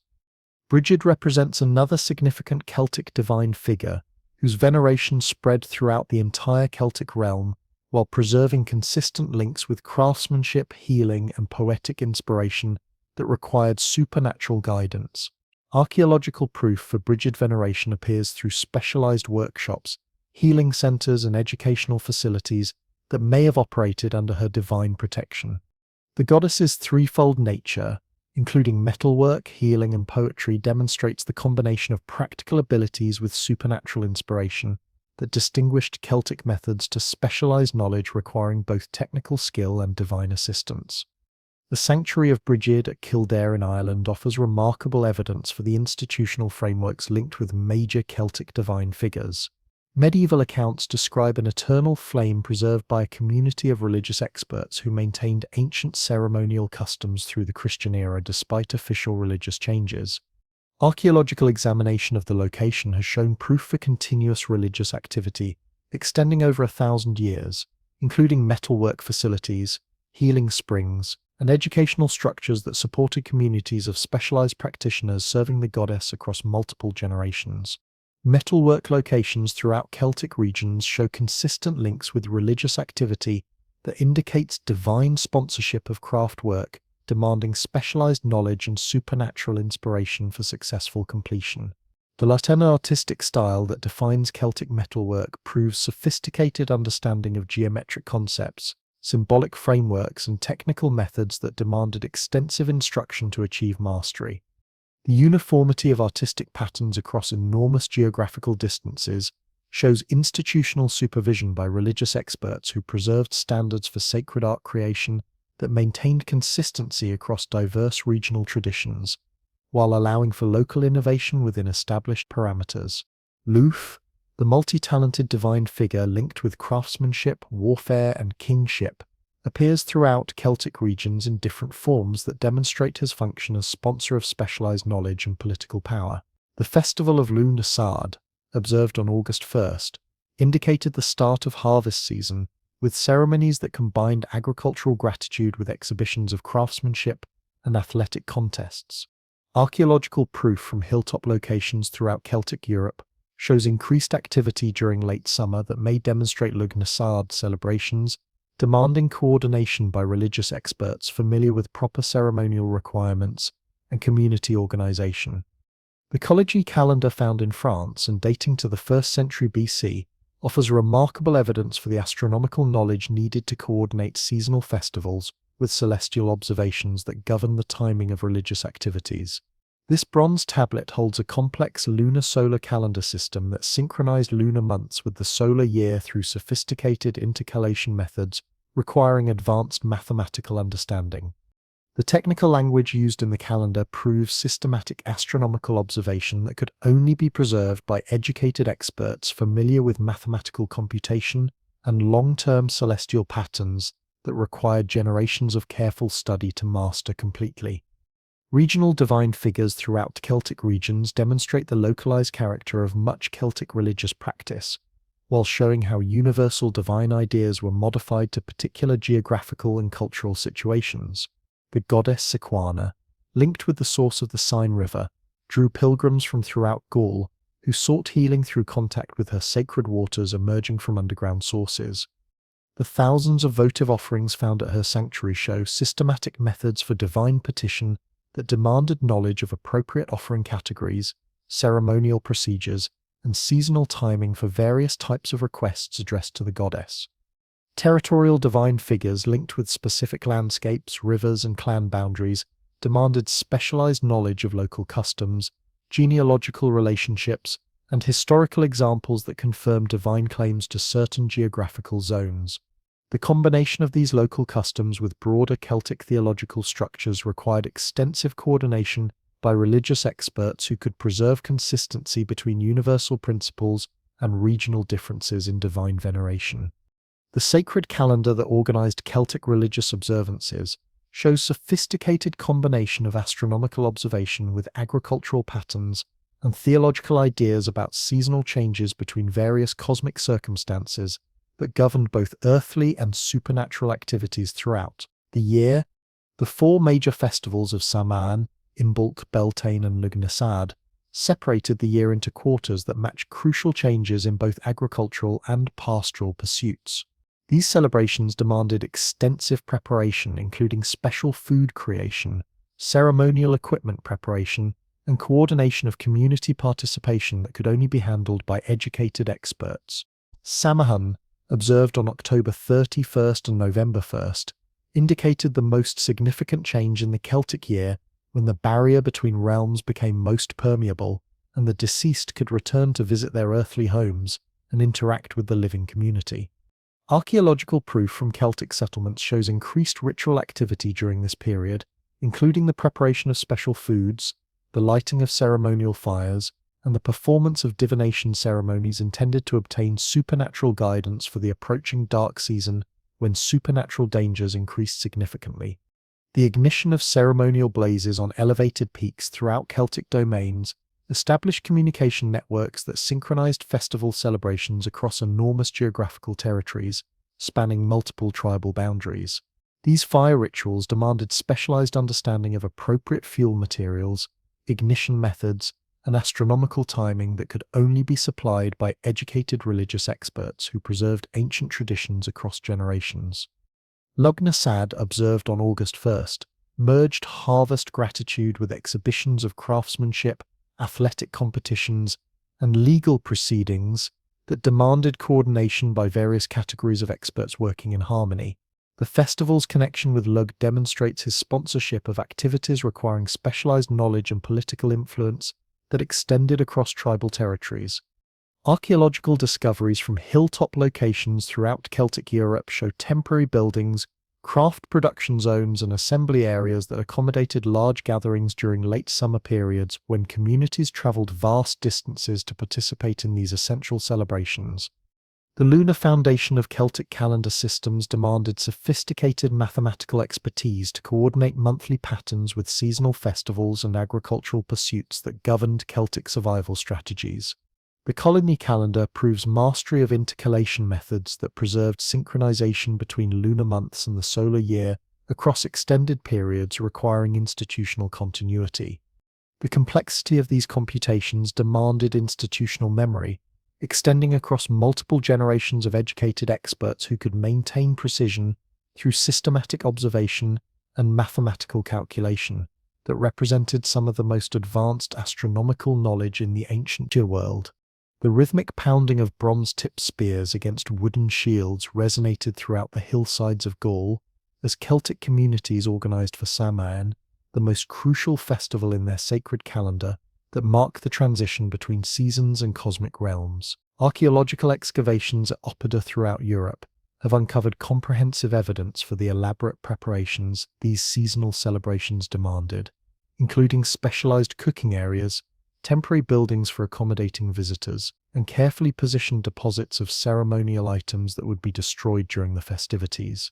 The coordination of these enormous community assemblies required sophisticated organizational abilities that could only be supplied by educated religious experts who comprehended both the practical logistics and spiritual demands of seasonal ceremonies that brought together thousands of participants from distant territories. The four major festivals that organized the Celtic year, Samhain, Imbolc, Beltane, and Lughnasadh, represented far more than basic agricultural indicators or religious observations. These celebrations operated as vital mechanisms for social unity, economic exchange, and political negotiation that united communities from throughout tribal regions in massive gatherings that could last for weeks. The scheduling of these festivals, established through careful astronomical observation, demanded coordination between multiple categories of experts, including astronomers who computed optimal dates, legal authorities who supervised contract negotiations, and religious leaders who guaranteed proper ceremonial protocols were maintained according to ancient traditions. Samhain, celebrated during the change from October to November, indicated the start of the dark half of the year, when the barrier between the living realm and the domain of the deceased became most penetrable to supernatural influences. Archaeological evidence from Celtic settlements displays dramatic increases in ritual activity during this period, including the slaughter of livestock for winter preservation, the brewing of ceremonial drinks, and the preparation of special foods that would sustain communities through the approaching cold season. The Danebury Hill Fort in Hampshire shows extensive evidence for Samhain preparations, including large-scale grain processing, the construction of temporary storage facilities, and the organization of massive communal feasts that could accommodate hundreds of participants traveling from distant settlements to join these essential celebrations. The practical elements of Samhain celebrations demanded months of advanced preparation coordinated by experts who understood both agricultural timing and religious requirements that governed these complex seasonal transitions. Cattle and sheep designated for winter slaughter had to be selected according to specific criteria that balanced nutritional needs with ritual appropriateness, ensuring both community survival and divine favor. The animals chosen for ceremonial sacrifice required particular physical characteristics and genealogical backgrounds that qualified them for divine offering, according to strict religious protocols. Archaeological analysis of animal bones from Celtic sites shows systematic selection patterns that prove specialized knowledge of livestock breeding and religious procedures governing animal sacrifice that required years of training to master. The brewing of ceremonial beverages for Samhain festivities involved complex fermentation processes that demanded precise timing and specialized equipment that represented significant technological achievements. Archaeological discoveries at the Hockdorf burial site included bronze cauldrons with residues of fermented honey beverages, while similar vessels from sites across Celtic Europe contain evidence for various alcoholic drinks, including barley beer, fruit wines, and herb-infused spirits that required extensive botanical knowledge. The production of these beverages in quantities sufficient for major festivals required coordination between agricultural experts who cultivated the necessary ingredients and brewing specialists who understood fermentation chemistry and seasonal timing that could affect the quality and potency of ceremonial drinks. The divination ceremonies that formed central components of Samhain observances demanded extensive preparation of specialized equipment and careful training of participants in proper interpretation techniques that required years of study to master completely. Archaeological discoveries of divination sets from Celtic sites include collections of marked bones, carved wooden lots, and bronze implements designed for specific fortune-telling procedures that connected human communities with supernatural guidance. The Colchester divination set, discovered in a 1st century BC burial, contained over 30 individual pieces including dice-like objects marked with various symbols, small bronze figurines representing different categories of supernatural beings, and containers designed for the ritual casting of lots that determined divine will regarding future events. The interpretation of divination results required extensive knowledge of symbolic systems, mythological references, and legal precedents that could only be acquired through years of specialized training under expert guidance. The consistency of divination symbols across geographically separated Celtic sites suggests standardized educational curricula that transmitted interpretive knowledge through networks of trained specialists who maintained uniform practices across vast distances. Bones discovered at sites from Scotland to Spain show identical marking systems and manufacturing techniques that prove coordinated production by craftsmen working according to established religious specifications that maintained consistency across the entire Celtic world, despite political fragmentation. Imbolc, celebrated at the beginning of February, focused on purification rituals and preparation for the agricultural year that demanded coordination between religious experts and farming communities working together to ensure successful harvests. The festival's association with Brigid, the goddess of smithcraft, healing, and poetry, demonstrates the integration of practical skills with supernatural inspiration that characterized Celtic approaches to specialized knowledge requiring both technical expertise and divine blessing.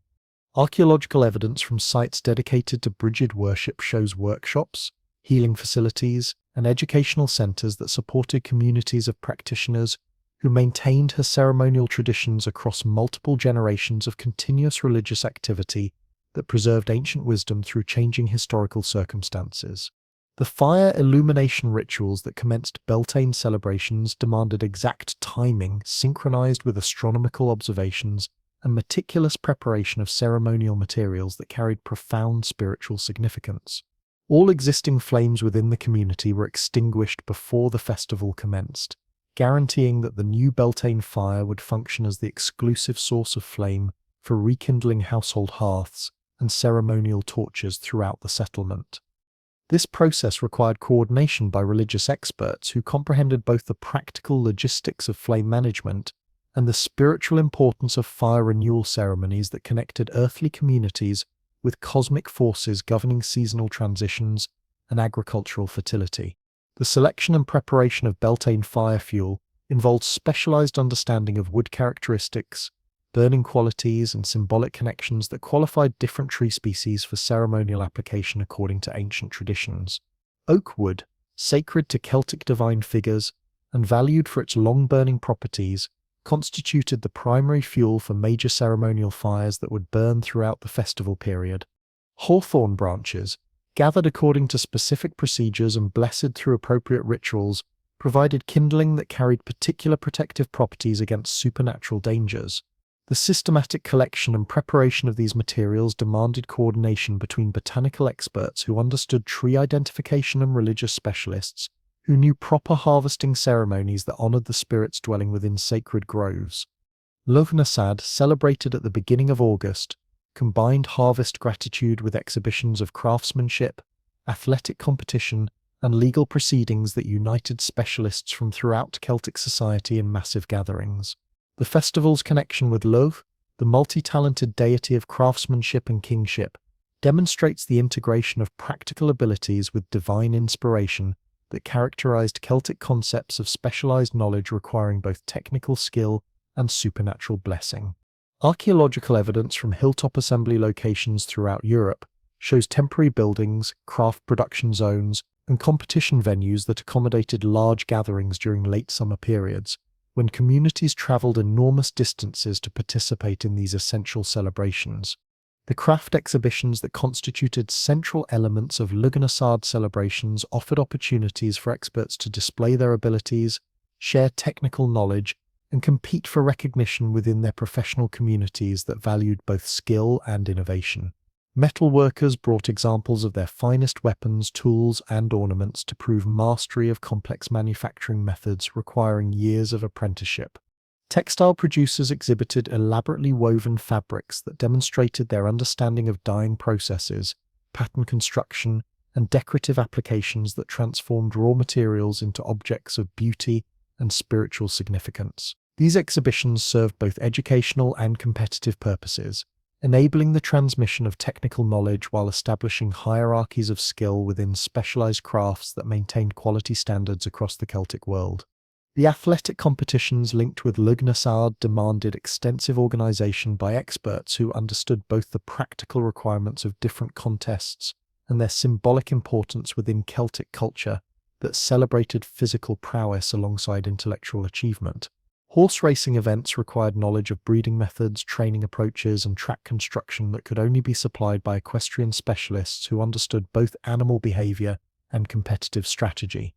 Wrestling and boxing competitions needed referees familiar with traditional regulations and scoring systems that ensured fair competition while maintaining ceremonial dignity. Chariot racing, the most prestigious of Celtic sports, involved complex technical knowledge of vehicle construction, horse management, and racing tactics that represented the pinnacle of Celtic athletic achievement, requiring coordination between multiple specialists.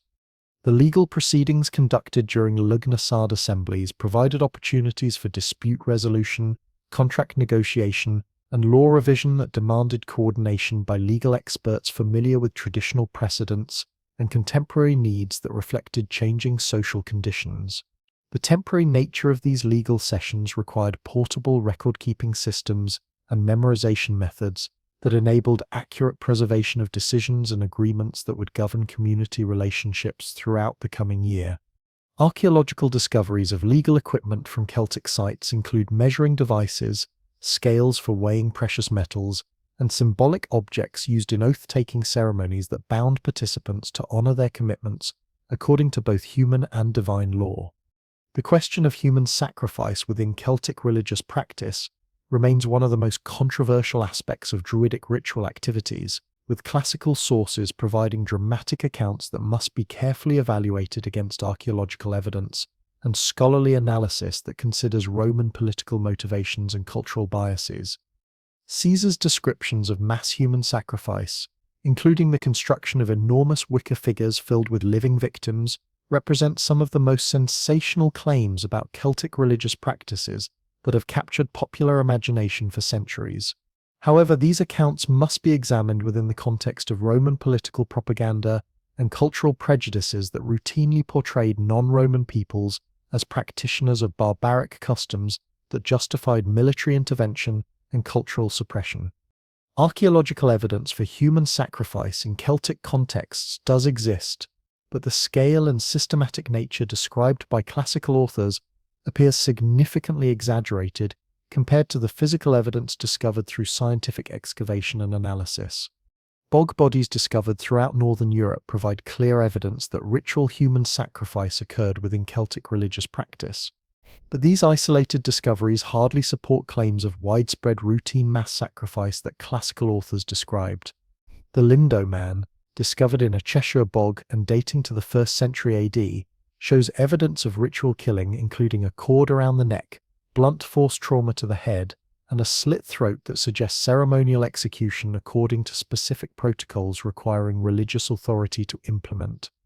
The forensic analysis of bog bodies reveals sophisticated understanding of ritual killing procedures that demanded specialized knowledge to execute properly according to religious requirements that governed these rare but significant ceremonies.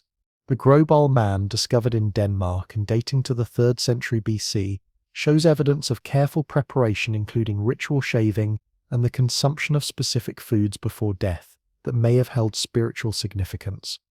The preservation conditions in peat bogs have maintained stomach contents that reveal final meals consisting of grains, seeds, and herbs that may have carried ritual importance in preparing the victim for otherworldly journey. These discoveries suggest that human sacrifice, when it occurred, followed established procedures that demanded training and religious authority to implement correctly according to divine requirements. The interpretation of archaeological evidence for human sacrifice must consider alternative explanations, including judicial execution, warfare casualties, and accidental deaths that might produce similar physical evidence without involving religious ceremonies. The concentration of bog body discoveries in areas of Celtic settlement does suggest cultural practices that involved the deliberate deposition of human remains in watery environments that served as interfaces between earthly and supernatural realms. But the specific circumstances of individual deaths remain difficult to determine from archaeological evidence alone, without additional contextual information that could clarify the nature of these deaths and their relationship to religious practices. The ritual treatment of some bog bodies, including the careful positioning of remains and the inclusion of personal objects, indicates ceremonial rather than casual disposal of corpses that suggests religious significance, even if the exact nature of the ceremonies remains unclear. The interpretation of scrying visions required comprehensive understanding of symbolic frameworks, mythological connections, and individual psychology that allowed practitioners to convert unclear visual impressions into meaningful prophetic messages that could guide community decisions. The instruction needed for skilled scrying practice involved meditation methods, memory training, and systematic investigation of interpretive structures that provided organization for comprehending supernatural communications received through divine revelation. The uniformity of scrying symbolism throughout Celtic regions suggests coordinated educational frameworks that transmitted interpretive wisdom through established institutional networks that maintained consistency across vast geographical distances and cultural variations. Healing customs within Celtic communities integrated plant-based medicine, surgical techniques, and spiritual intervention through sophisticated theoretical structures that combined empirical observation with supernatural causation theories governing health and disease. The medical wisdom preserved by Celtic healers included detailed comprehension of human anatomy, plant pharmacology, and therapeutic methods that enabled effective treatment of various ailments affecting both individuals and entire communities. Archaeological discoveries from healing centers throughout Celtic Europe show the institutional frameworks that supported medical practice, including specialized facilities, equipment storage, and educational programs for training new practitioners who would carry forward these essential healing traditions across generations. The plant medicine customs maintained by Celtic healers involved extensive botanical understanding, including plant recognition, optimal collection timing, preparation techniques, and therapeutic uses that demanded years of intensive study to master completely. The Druids' reputation for medical expertise, documented by classical writers, demonstrates systematic approaches to pharmaceutical knowledge that integrated practical experience with theoretical comprehension of plant characteristics and human physiology. Archaeological findings of medicinal plants at Celtic locations reveal sophisticated understanding of pharmacological principles that enabled effective treatment of various medical conditions that afflicted Celtic populations throughout their territories. The surgical abilities of Celtic medical practitioners included procedures for treating battle injuries, setting fractured bones, and performing operations that demanded detailed anatomical knowledge and technical expertise acquired through extensive training and practical experience. Archaeological analysis of skeletal remains from Celtic locations shows evidence of successful surgical interventions, including trepanation procedures, bone setting, and wound treatment that enabled patients to survive serious injuries that would have proven fatal without skilled medical intervention. The tools found at Celtic medical locations include bronze scalpels, bone needles, and specialized instruments designed for specific surgical procedures that prove advanced understanding of medical technology that rivaled contemporary practices elsewhere in the ancient world. The integration of spiritual intervention with practical medical treatment demonstrates Celtic concepts of disease causation that included both physical and supernatural factors requiring coordinated therapeutic approaches that addressed all aspects of illness. The healing centers dedicated to deities like Sulis and Sequana provided locations where medical treatment could be combined with religious ceremonies designed to address supernatural aspects of illness that conventional medicine alone could not cure. The votive offerings deposited at these locations include anatomical representations of healed body parts that prove the systematic integration of divine intervention with practical medical care that achieved remarkable therapeutic success, according to archaeological evidence. The therapeutic procedures used at Celtic healing centers involved ritual purification, herbal treatment, and ceremonial activities that addressed both physical symptoms and spiritual causes of illness through comprehensive healing approaches. The preparation of therapeutic waters at sacred springs demanded knowledge of mineral characteristics, herbal additives, and ceremonial procedures that enhanced the healing effectiveness of natural resources available at these sacred locations. The coordination of these therapeutic activities required cooperation between medical experts who understood practical treatment methods and religious specialists who could ensure proper spiritual protocols were observed during healing ceremonies that connected human patients with divine healing powers. The systematic dismantling of Druidic establishments commenced not with dramatic military campaigns, but through calculated administrative actions implemented by Roman governors who understood that Celtic resistance derived its organizational strength from religious networks that transcended tribal boundaries and maintained alternative systems of authority. Tiberius, during his reign from 14 to 37 AD, initiated the first systematic restrictions on Druidic activities throughout Gaul, recognizing that these religious experts posed a fundamental threat to Roman administrative control through their ability to coordinate opposition across vast geographical areas and maintain alternative systems of law and justice that competed directly with Roman legal authority. The Tiberian restrictions focused primarily on limiting Druidic judicial functions and preventing the assembly of large religious gatherings that could serve as covers for political organization against Roman interests. Roman administrators documented instances where Druidic legal decisions contradicted Roman law, creating parallel authority structures that undermined imperial administration and challenged Roman sovereignty over conquered territories. The prohibition of major religious assemblies targeted the annual gatherings at sacred sites like the Carnutes territory, where representatives from across the Celtic world had traditionally convened to coordinate religious policy and resolve intertribal disputes that might otherwise have led to warfare.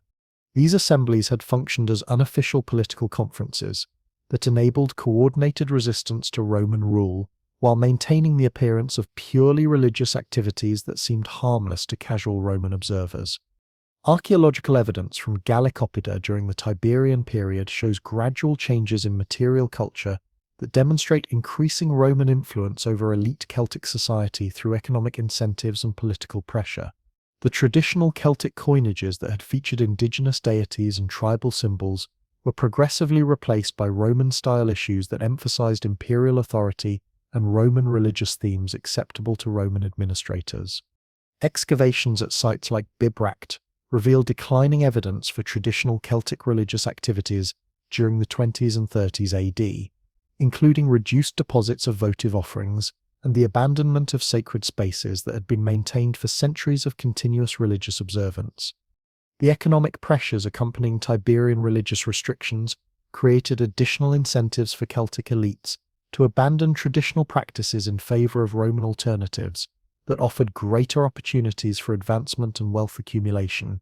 The lucrative opportunities available through collaboration with Roman administration attracted ambitious individuals who recognized that advancement within the imperial system required demonstration of loyalty to Roman values and rejection of indigenous traditions that Romans considered primitive or threatening. The archaeological record from elite Celtic burials during this period shows increasing adoption of Roman burial practices, including cremation rather than inhumation, and the inclusion of Roman luxury goods rather than traditional Celtic prestige objects that had previously marked high status within Celtic society.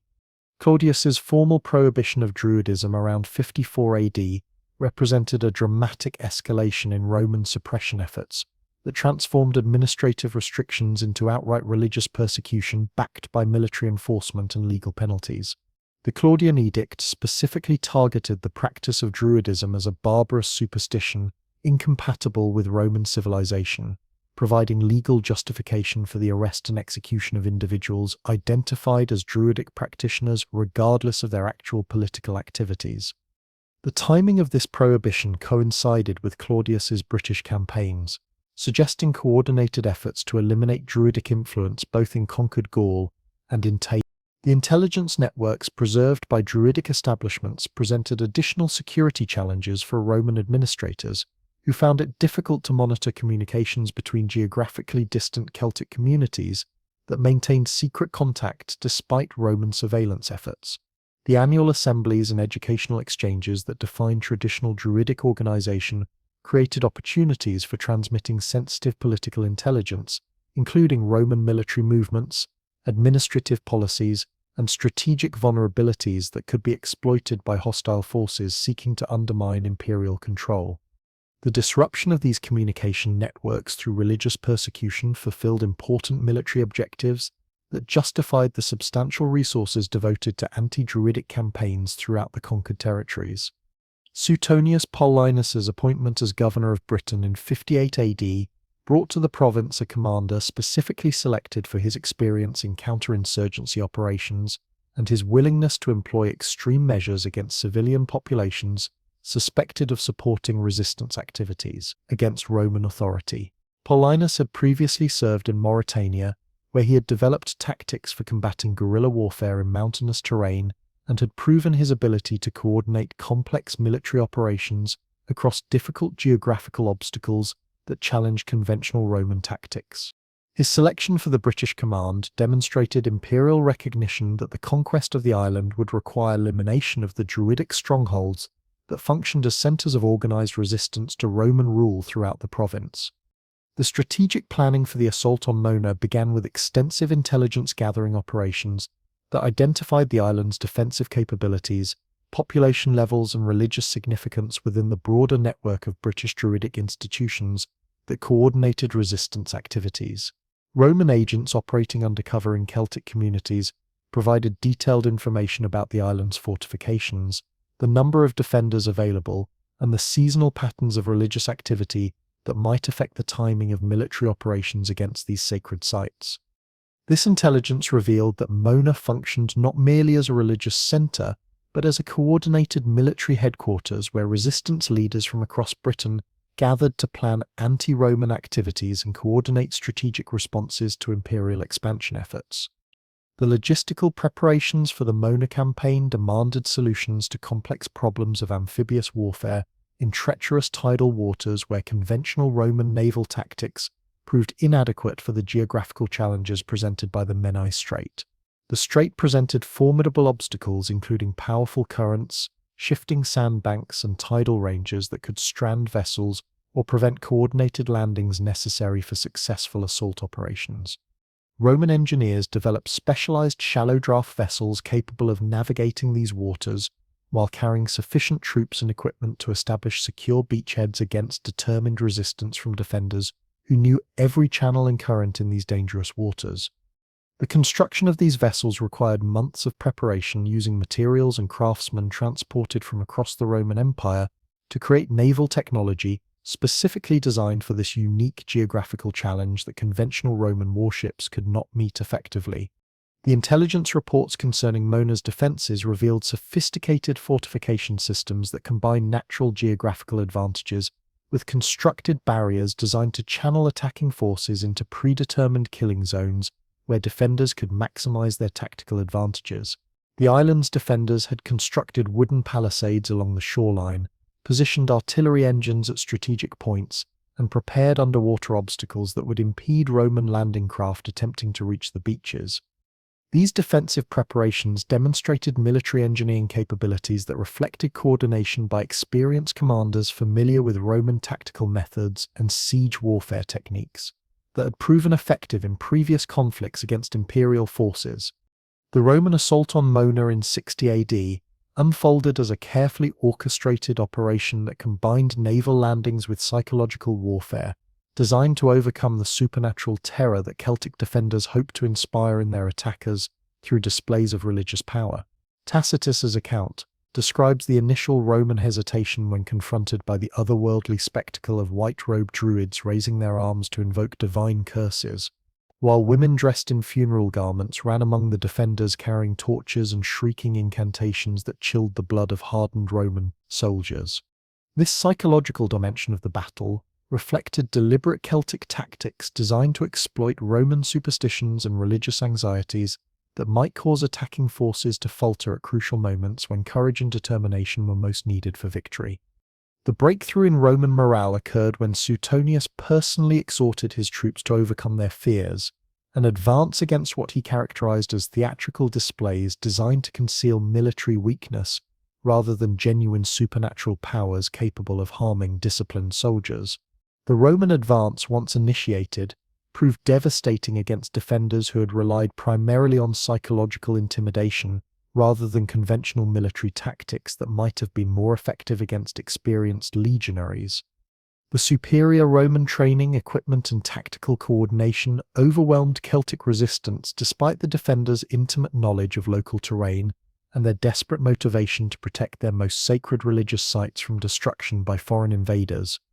The systematic destruction that followed the Roman victory on Mona represented deliberate cultural warfare designed to eliminate the institutional foundations of British Druidic resistance that had coordinated opposition to Roman rule for decades. Roman forces systematically cut down the sacred groves where generations of Druids had conducted their most important ceremonies, destroyed the altars where sacrificial rituals had been performed for centuries, and burned the libraries of wooden tablets that contain the accumulated wisdom of Celtic intellectual tradition passed down through countless generations. The archaeological record from Anglesey shows evidence of massive fires during this period, including layers of ash and charcoal that mark the destruction of wooden structures and organic materials associated with religious activities that had continued uninterrupted for centuries before the Roman assault. The discovery of human remains at Druidic sites on Mona provided Roman commanders with propaganda materials that justified their extreme measures against Celtic religious institutions to audiences back in Rome, who needed convincing that such drastic action was necessary. Tacitus specifically mentions altars soaked with human blood and groves where victims had been hanged, descriptions that supported Roman claims about the barbarous nature of Druidic practices that supposedly threatened civilized values. However, the archaeological evidence for human sacrifice at these sites remains limited and ambiguous, suggesting that Roman accounts may have exaggerated the scale and systematic nature of such practices to justify their comprehensive destruction of Celtic religious institutions that posed political rather than moral threats. The timing of the Mona assault proved catastrophic for Roman control over eastern Britain, where Boudicca's rebellion erupted while Suetonius's forces were engaged in destroying Druidic strongholds on the distant island rather than maintaining security in the settled provinces. The coordination between these events was not coincidental but reflected careful planning by Celtic resistance leaders who recognized that Roman military resources could not simultaneously suppress uprisings in multiple regions separated by hundreds of miles of difficult terrain. The Druidic networks that had coordinated this strategic timing demonstrated their continued effectiveness, despite years of Roman persecution, and their ability to maintain communications across vast geographical distances through secret channels that Roman intelligence had failed to detect or disrupt. The complete collapse of Boudicca's uprising stemmed partly from the rebels' inability to preserve unified strategy once Roman legions returned from Mona and concentrated their military efforts on crushing the insurrection. The annihilation of Druidic leadership on Anglesey had eliminated vital coordination abilities that might have enabled more effective opposition to Roman counter-offensives throughout the province.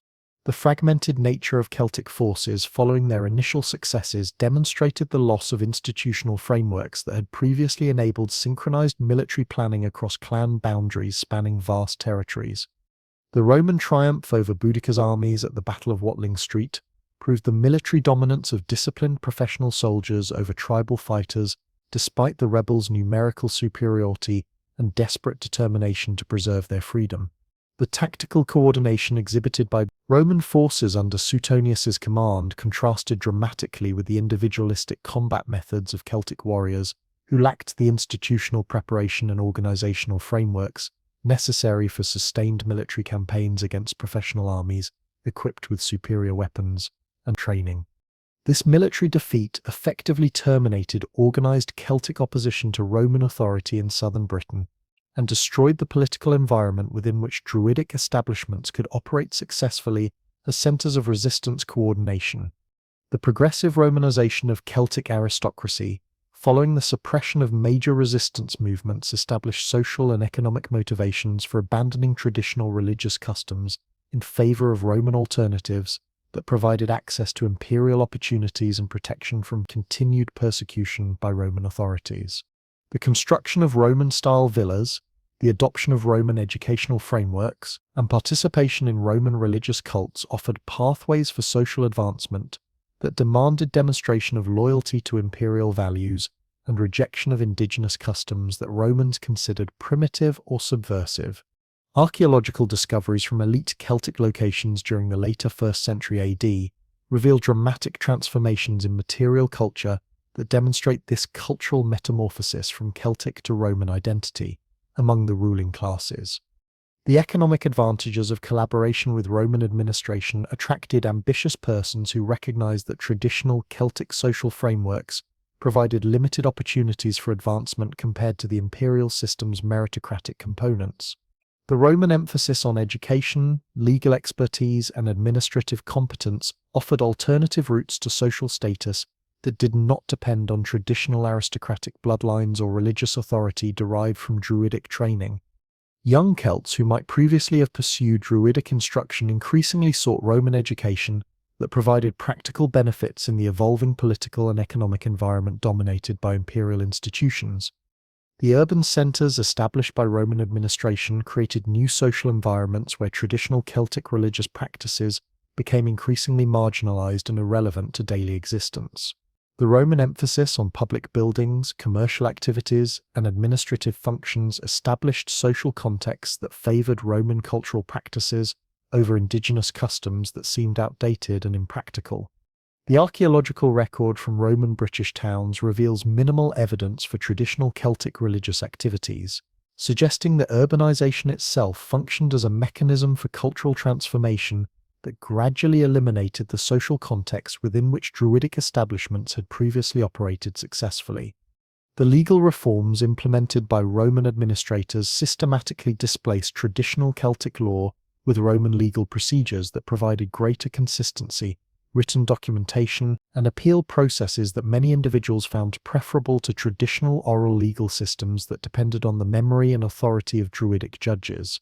The Roman emphasis on individual rights, property protection, and commercial law established frameworks for economic development that traditional Celtic legal systems had not adequately addressed, according to the changing needs of increasingly complex societies. The practical benefits of Roman law created incentives for its adoption that gradually undermined the judicial functions that had been central to Druidic authority within Celtic communities throughout their territories. The arrival of Christian missionaries in Celtic lands during the 4th and 5th centuries AD encountered not a religious void left by Roman suppression, but resilient networks of indigenous spiritual practitioners who had adapted their customs to survive systematic persecution while preserving essential elements of their ancient wisdom. In Ireland, where Roman conquest had never penetrated, Druidic establishments remained largely intact, providing a unique laboratory for observing how Celtic religious customs negotiated with the new Christian faith that brought different theological concepts and organizational structures. The missionary activities of figures like Saint Patrick, beginning around 432 AD, revealed the sophisticated theological and intellectual capabilities of Irish Druids, who engaged in complex debates about cosmology, ethics, and divine authority that demonstrated their continued vitality as a learned class capable of defending their traditional beliefs against Christian arguments. Archaeological evidence from 5th century Irish settlements shows the gradual transformation of traditional Celtic religious locations rather than their abandonment or destruction by Christian converts. At Tara, the ancient seat of Irish high kingship, excavations have uncovered Christian burials positioned alongside earlier pagan interments, suggesting a period of religious coexistence rather than immediate replacement of one system by another. The famous Leafal or Stone of Destiny continued to function in royal inauguration ceremonies that blended Christian blessings with traditional Celtic concepts of sacred kingship that connected rulers to supernatural powers governing the land's fertility. The positioning of early Christian churches at locations previously associated with Druidic activities indicates deliberate strategies of accommodation rather than confrontation with existing religious customs that retained popular support among recently converted populations. The conversion strategies employed by early Christian missionaries demonstrated sophisticated understanding of Celtic religious psychology and social organization that enabled successful adaptation to local conditions. Rather than demanding immediate abandonment of all traditional practices, missionary saints like Columba and Brigid established Christian communities that incorporated familiar elements of Celtic spiritual life, while gradually introducing new theological concepts that could be understood within existing cultural frameworks. The monastic schools they founded adopted educational methods that paralleled Druidic training systems, including emphasis on memorization, oral transmission of knowledge, and the integration of practical skills with spiritual instruction that preserved essential aspects of Celtic intellectual tradition. This pedagogical continuity enabled the preservation of Celtic intellectual customs within Christian institutional frameworks that valued learning and maintained educational programs capable of preserving ancient wisdom while adapting it to Christian theological requirements. The figure of Saint Brigid of Kildare exemplifies the complex process of religious transformation that characterized early medieval Ireland's transition from paganism to Christianity. Historical analysis suggests that the Christian saint may have been constructed upon the foundation of the Celtic goddess Brigid, whose associations with smithcraft, healing, and poetry were seamlessly transferred to her Christian counterpart through deliberate syncretism. The monastery at Kildare maintained an eternal flame that directly paralleled pre-Christian Celtic fire worship practices, while the saint's patronage of metalwork and textile production continued ancient associations between divine inspiration and skilled craftsmanship that had characterized Celtic religious thought for centuries. Archaeological investigation of the Kildare site has revealed evidence for continuous religious activities spanning the transition from pagan to Christian worship, including metalwork facilities and craft production areas that maintained traditional Celtic technological practices, under Christian institutional management that preserved essential skills while adapting them to new religious contexts. The dispute over Easter dating that separated Celtic and Roman Christian communities demonstrated not simply theological differences, but competing frameworks of astronomical computation that preserved distinct approaches to celestial observation and mathematical analysis developed over centuries of scholarly tradition. The monastery of Bangor, established by St. Cumgal in the 6th century, evolved into a major centre for astronomical studies that drew scholars from throughout Europe seeking access to Celtic computational expertise that surpassed contemporary Roman capabilities in precision and sophistication. The Antiphonary of Bangor, dating to the late 7th century, contains astronomical tables and mathematical treatises that prove the integration of traditional Celtic astronomical knowledge with Christian chronological requirements that demanded accurate calendar systems for liturgical purposes. The precision of these calculations and their consistency with independent astronomical observations indicate that Irish monasteries had successfully preserved and developed the scientific customs that had been central to Druidic education for generations before Christian conversion transformed their institutional contexts. Botanical wisdom preserved in early Christian Irish texts shows the continuation of traditional Celtic herbal medicine within new institutional contexts that emphasize divine healing alongside natural remedies that required both spiritual and practical knowledge to apply effectively. The medical tracts contained in manuscripts like the Book of Leinster prove sophisticated understanding of plant pharmacology, surgical procedures, and therapeutic applications that clearly derive from pre-Christian Celtic medical customs that had been transmitted through generations of specialized practitioners. However, these practical treatments were now embedded within Christian theological frameworks that attributed healing powers to divine intervention working through natural means, rather than to the inherent magical properties of plants and procedures that Celtic tradition had previously emphasized. The Irish monastery of Glendalough, established by St. Kevin in the 6th century, developed extensive botanical gardens that served both practical medical needs and educational purposes for training Christian healers in traditional Celtic therapeutic knowledge that might otherwise have been lost during religious transition. Archaeological investigation of the site has revealed evidence for systematic cultivation of medicinal plants, specialized preparation facilities, and storage areas for processed herbal remedies that maintained traditional Celtic pharmaceutical practices within Christian institutional management. The integration of traditional Celtic botanical knowledge with Christian healing practices enabled the preservation of sophisticated medical customs that represented centuries of accumulated experience and observation that would have been invaluable to lose completely during the conversion period. The transformation of Celtic sacred geography under Christian influence involved the strategic positioning of churches, monasteries, and holy sites at locations previously associated with pre-Christian religious activities through deliberate policies of accommodation rather than confrontation. This practice, known as Interpretatio Christiana, enabled the preservation of traditional sacred landscapes while redirecting their spiritual significance toward Christian purposes, that could maintain continuity with ancient practices while adapting them to new theological requirements. Archaeological surveys of early medieval Irish religious sites reveal consistent patterns of Christian construction at locations previously marked by stone circles, burial mounds, and other indicators of pre-Christian sacred activity that had drawn pilgrims and worshippers for centuries before Christian arrival.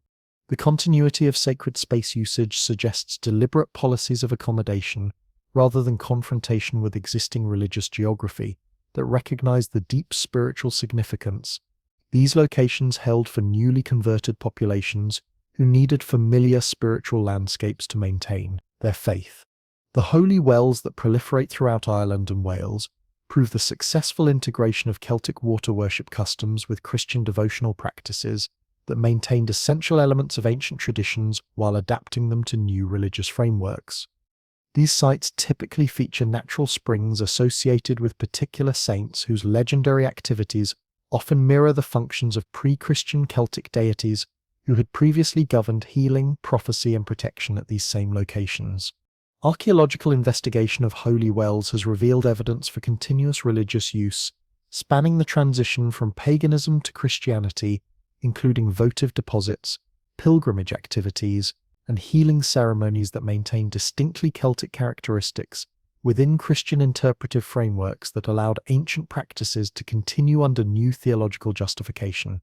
The ritual procedures observed at these sites, including directional circuits, specific prayers, and seasonal celebrations, preserve ancient Celtic ceremonial patterns adapted to Christian theological requirements that satisfied both spiritual needs and doctrinal orthodoxy. The Welsh monastery of Llantwit Major, founded by St Altod in the late 5th century, became a crucial centre for the preservation and transmission of Celtic scholarly customs within Christian educational contexts that valued learning and intellectual achievement. The school established at Llantwit attracted students from across Britain and Ireland who sought access to both Christian theological instruction and traditional Celtic intellectual disciplines, including law, medicine, astronomy, and poetry that represented the accumulated wisdom of centuries of Celtic scholarship. The curriculum developed at Llantwit integrated Christian scriptural studies with traditional Celtic educational methods, enabling the preservation of indigenous intellectual customs within new institutional frameworks that could maintain continuity with ancient learning while adapting it to Christian purposes. The scholarly activities at Llantwit Major produced some of the most important early medieval Welsh texts that preserve Celtic historical and legal customs within Christian literary contexts that ensured their survival through changing political and religious circumstances. The compilation of Welsh law codes during the 10th century drew heavily upon traditional Celtic legal concepts that had been preserved and developed within Christian monastic schools, that maintained libraries and educational programs capable of transmitting specialized knowledge across generations. The technical legal vocabulary and procedural details contained in these texts prove the successful transmission of specialized Druidic knowledge through Christian educational institutions that maintained continuity with pre-Christian intellectual customs despite fundamental changes in religious orientation. The development of Celtic Christianity in Scotland reveals similar patterns of accommodation and transformation that enabled the preservation of indigenous religious and intellectual customs within Christian institutional frameworks that could adapt to local conditions and cultural preferences. The monastery of Iona, founded by St Columba in 563 AD, became a major centre for the integration of Celtic and Christian cultural elements that influenced religious development throughout Scotland and northern England for centuries after its establishment. The artistic achievements of Iona, including illuminated manuscripts and stone sculptures, demonstrate the synthesis of Celtic artistic customs with Christian iconographic requirements that created distinctive hybrid cultural forms representing successful cultural fusion. The Book of Kells, produced at Iona and related Celtic monasteries during the 8th and 9th centuries, exemplifies the sophisticated integration of Celtic artistic customs with Christian theological content that created masterpieces of medieval art. The intricate interlace patterns, stylized animal forms, and geometric designs that characterize the manuscript's decoration derive directly from pre-Christian Celtic artistic customs while serving Christian devotional purposes that demonstrated the compatibility of ancient and new traditions. The technical expertise required to produce such elaborate artwork could only have been maintained through continuous transmission from pre-Christian Celtic craftsmen who adapted their skills to Christian requirements, while preserving essential elements of their traditional techniques and aesthetic principles. The astronomical wisdom maintained in Celtic monasteries enabled significant contributions to medieval European science through the preservation and development of computational methods that had originated in pre-Christian Celtic intellectual customs, spanning centuries of careful observation and mathematical development. The Easter controversy that divided Celtic and Roman Christianity demonstrated competing astronomical calculation frameworks that preserved different approaches to celestial observation and mathematical computation that had been refined through generations of scholarly tradition maintained in monastic centres throughout Celtic territories. The resolution of these controversies demanded sophisticated astronomical expertise that proved the continued vitality of Celtic scientific customs within Christian institutional contexts that valued precision and accuracy in determining liturgical dates according to celestial movements. The transformation of Druids into Christian hermits, scholars, and advisors in medieval literature shows the complex processes through which Celtic intellectual customs adapted to Christian cultural requirements, while maintaining essential elements of their traditional wisdom and social functions. The figure of Merlin in Arthurian romance exemplifies this transformation, presenting a character who combines traditional Celtic magical knowledge with Christian moral guidance in ways that made ancient wisdom accessible within medieval Christian cultural contexts that could appreciate both elements. The literary development of such figures proves the continued appeal of Celtic intellectual customs and their successful adaptation to Christian narrative frameworks that allowed ancient traditions to survive in new forms suited to contemporary audiences. The historical Merlin, whose legendary career provided the foundation for later Arthurian Merlin customs, represents the actual process through which Celtic learned specialists adapted to Christian cultural dominance while preserving their traditional roles as advisors to political leaders who valued their expertise. Welsh texts describe Merlin as a bard and prophet, who served various kings while maintaining knowledge of traditional Celtic wisdom, including prophecy, natural philosophy, and historical memory that connected contemporary events to ancient precedents and future possibilities. His legendary madness and retreat to the wilderness demonstrate the psychological and social pressures experienced by Celtic intellectuals during the transition to Christianity that forced them to abandon public roles while preserving private knowledge. The preservation of Celtic cultural memory through medieval literature created a fascinating paradox that reveals the complex relationship between historical reality and literary imagination in medieval European culture. While historical Druidism had been systematically suppressed by Roman conquest and gradually transformed by Christian conversion, the literary imagination of medieval writers began constructing increasingly elaborate and romanticized portraits of these ancient figures that bore little resemblance to their historical counterparts.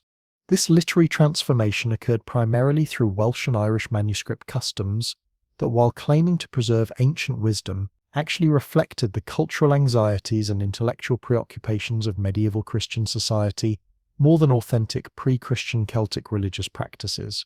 The Mabinogion, compiled from earlier oral customs during the 11th and 12th centuries, presents Druids as mysterious figures possessing supernatural knowledge and magical abilities that far exceeded anything described in classical sources or supported by archaeological evidence from actual Celtic sites.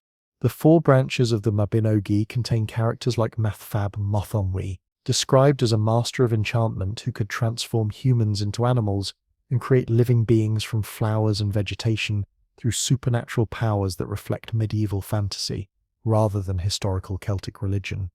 These literary portraits emphasize magical transformation and supernatural manipulation of natural forces, rather than the historical Druidic functions of legal arbitration, education, and religious ceremony documented in earlier sources that provide more reliable information about actual Celtic practices. The literary development of Druidic characters in Welsh medieval texts shows systematic expansion of their supposed capabilities to include powers that classical authors had never attributed to historical Druids, who functioned as judges, teachers, and religious specialists. The figure of Gwydion in the fourth branch of the Mabinogi demonstrates abilities including shape-shifting, illusion creation, and the animation of inanimate objects that reflect medieval European folklore customs rather than authentic Celtic religious practices documented through historical and archaeological sources. Archaeological evidence from Celtic sites reveals no material culture associated with the elaborate magical practices described in these literary sources, suggesting that medieval writers were creating fantasy figures rather than preserving historical customs that could be verified through physical evidence. The narrative structure of these Welsh tales consistently portrays Druidic figures as operating outside normal social constraints and possessing knowledge that transcends ordinary human understanding in ways that reflect medieval literary conventions rather than historical Celtic social organization. The character of Manawydan in the third branch demonstrates abilities to curse entire kingdoms, create phantom armies, and manipulate agricultural fertility through supernatural means that bear no relationship to the historical Druidic functions documented in classical sources that provide contemporary observations. These literary developments demonstrate medieval Christian concepts of supernatural power rather than authentic pre-Christian Celtic religious beliefs and practices that were based on natural observation and traditional wisdom rather than magical manipulation. The Irish manuscript tradition developed parallel romanticized portraits of Druidic figures that emphasized their roles as prophets and advisors to legendary kings, while attributing to them magical abilities that exceeded anything documented in historical sources that provide reliable information about Celtic religion. The Ulster Cycle, compiled during the 8th through 12th centuries, presents Druids as essential characters in heroic narratives who possess the ability to predict future events, control weather patterns, and influence the outcomes of battles through supernatural intervention that reflects literary imagination rather than historical reality. The figure of Cathbad, advisor to King Concho Bar Mac Nessa, demonstrates prophetic abilities that enable him to foresee the tragic consequences of various actions, while possessing magical knowledge that allows him to alter natural processes according to his will. The literary portrayal of Cathbad in the Time Bo Cuael reveals systematic expansion of Druidic capabilities beyond their historical functions to include powers of divination that could predict specific future events with perfect accuracy that no historical source attributes to actual Celtic religious specialists. The text describes Cathbad's ability to determine the exact consequences of particular actions, including the tragic fate that would befall the warrior Cuchulainn if he took up arms on a specific day, demonstrating prophetic precision that exceeds anything documented in historical accounts. These prophetic abilities demonstrate medieval literary conventions regarding wise advisors rather than authentic Celtic religious practices documented in historical sources that provide contemporary observations of actual Druidic functions and capabilities. The educational functions attributed to literary Druids in Irish texts show significant expansion beyond the historical 20-year training period, described by Caesar to include instruction in magical arts that have no basis in documented Celtic religious practices, supported by archaeological or historical evidence. The figure of Fintan mac Bochra, described as surviving multiple world ages and possessing complete knowledge of Irish history from creation to the present, represents literary elaboration that transforms historical Druidic educational functions into supernatural omniscience that no human could actually possess. These literary developments demonstrate medieval Christian concepts of divine revelation, rather than authentic Celtic intellectual customs that were based on careful observation, systematic education, and accumulated experience passed down through generations of trained specialists. Geoffrey of Monmouth's Historia Regum Britanniae, completed around 1136, represents the most influential medieval transformation of Celtic learned figures through its creation of Merlin as the archetypal wizard advisor, whose supernatural abilities far exceeded anything attributed to historical Druids in reliable sources. Geoffrey's portrayal of Merlin relocating the Giant's Dance from Mount Killears in Ireland to Salisbury Plain through mystical levitation demonstrates medieval incomprehension regarding the genuine engineering methods utilized by Neolithic architects who possess sophisticated technical capabilities that medieval writers could not comprehend or appreciate. This fantastical explanation for Stonehenge's origins achieved widespread acceptance throughout medieval Europe, despite its complete absence of historical foundation or archaeological support from any reliable source. The governmental functions assigned to Merlin in Arthurian literature show systematic amplification of historical Druidic counseling roles to encompass direct control over royal succession and mystical confirmation of political legitimacy through supernatural intervention rather than traditional, ceremonial validation. Geoffrey's narrative of Merlin's involvement in orchestrating Arthur's conception through magical disguise of Uther demonstrates the conversion of historical Celtic concepts of sacred monarchy into medieval fantasy tales that served contemporary political purposes rather than preserving authentic traditions. The complex supernatural mechanisms described in these accounts bear no connection to documented Celtic royal coronation rituals or concepts of divine rulership preserved in reliable historical sources that provide accurate information about actual Celtic political practices. The evolution of Arthurian romance during the 12th and 13th centuries further developed Merlin as the quintessential wise advisor, whose mystical knowledge enabled him to guide Arthur's reign while prophesying its eventual tragic destruction through supernatural foresight that no human could actually possess. The French romances of Chrétien de Troyes and Robert de Boron present Merlin as possessing absolute knowledge of past, present, and future events while maintaining the capacity to manipulate natural and supernatural forces to accomplish desired objectives through magical intervention that reflects medieval fantasy rather than historical reality.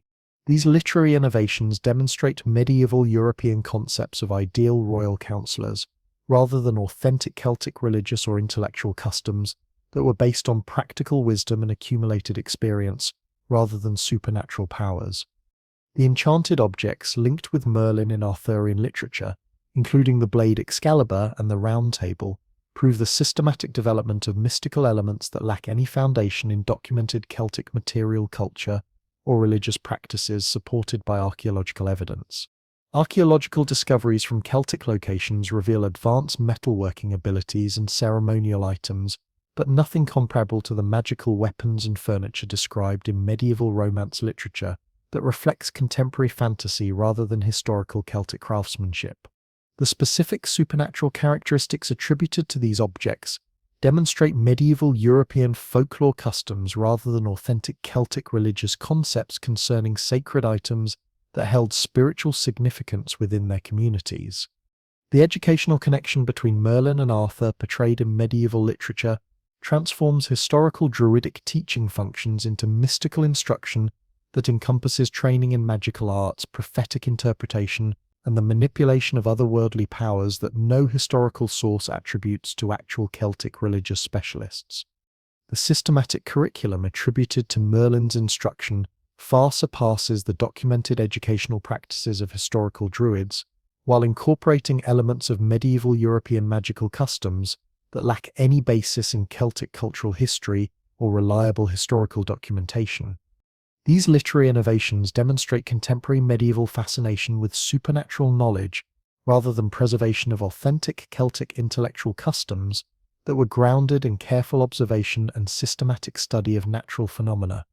The Irish manuscript tradition, preserved in texts like the Ecalam na Sinorak, presents Druids as crucial figures in the legendary Fenian cycle whose mystical abilities enable them to function as advisors, healers, and magical practitioners for the warrior bands, led by Fionn mac Cumhal in adventures that blend historical elements with supernatural fantasy.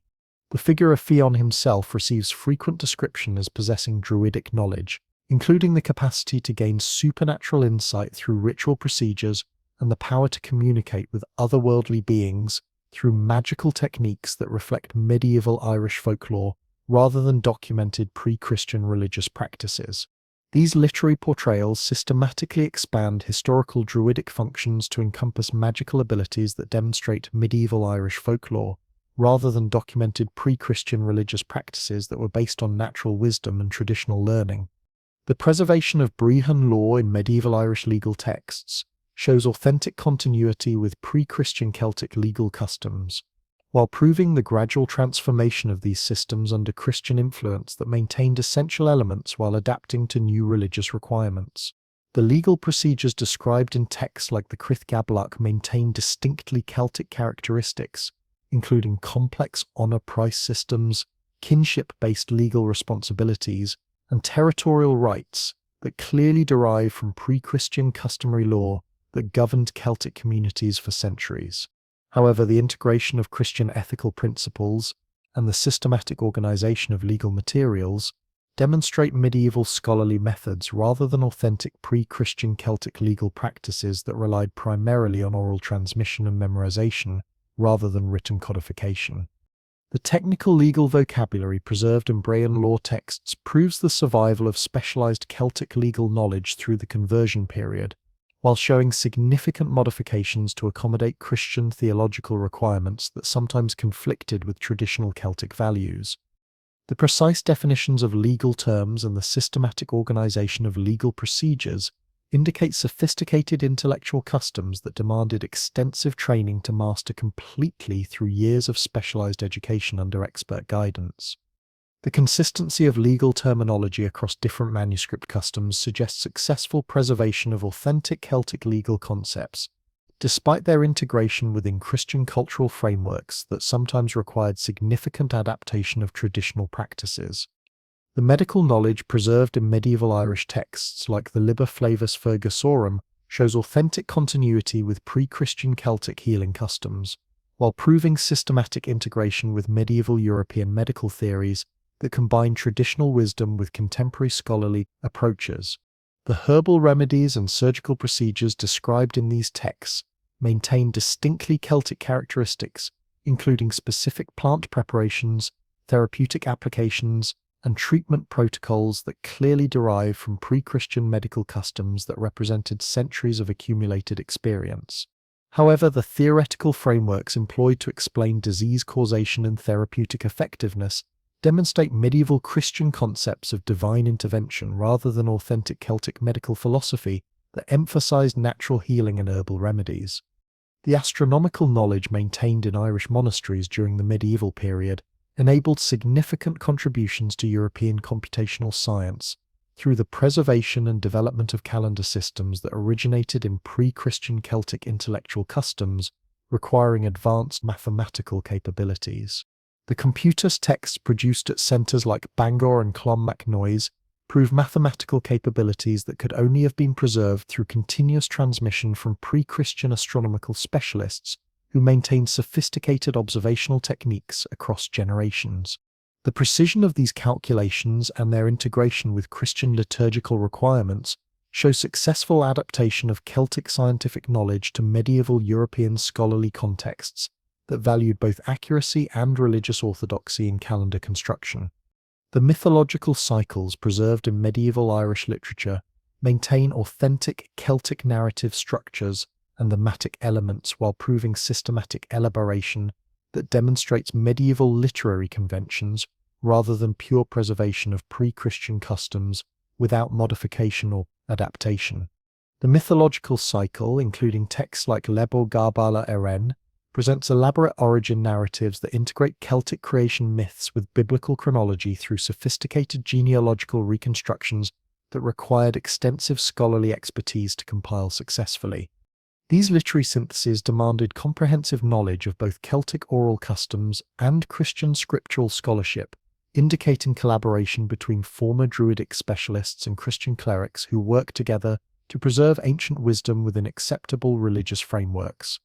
The temporal structure astutely utilized positioned Stonehenge's creation during the era of recorded Druidic presence in Britain, completely disregarding the monument's genuine Neolithic ancestry by more than 2,000 years of actual history.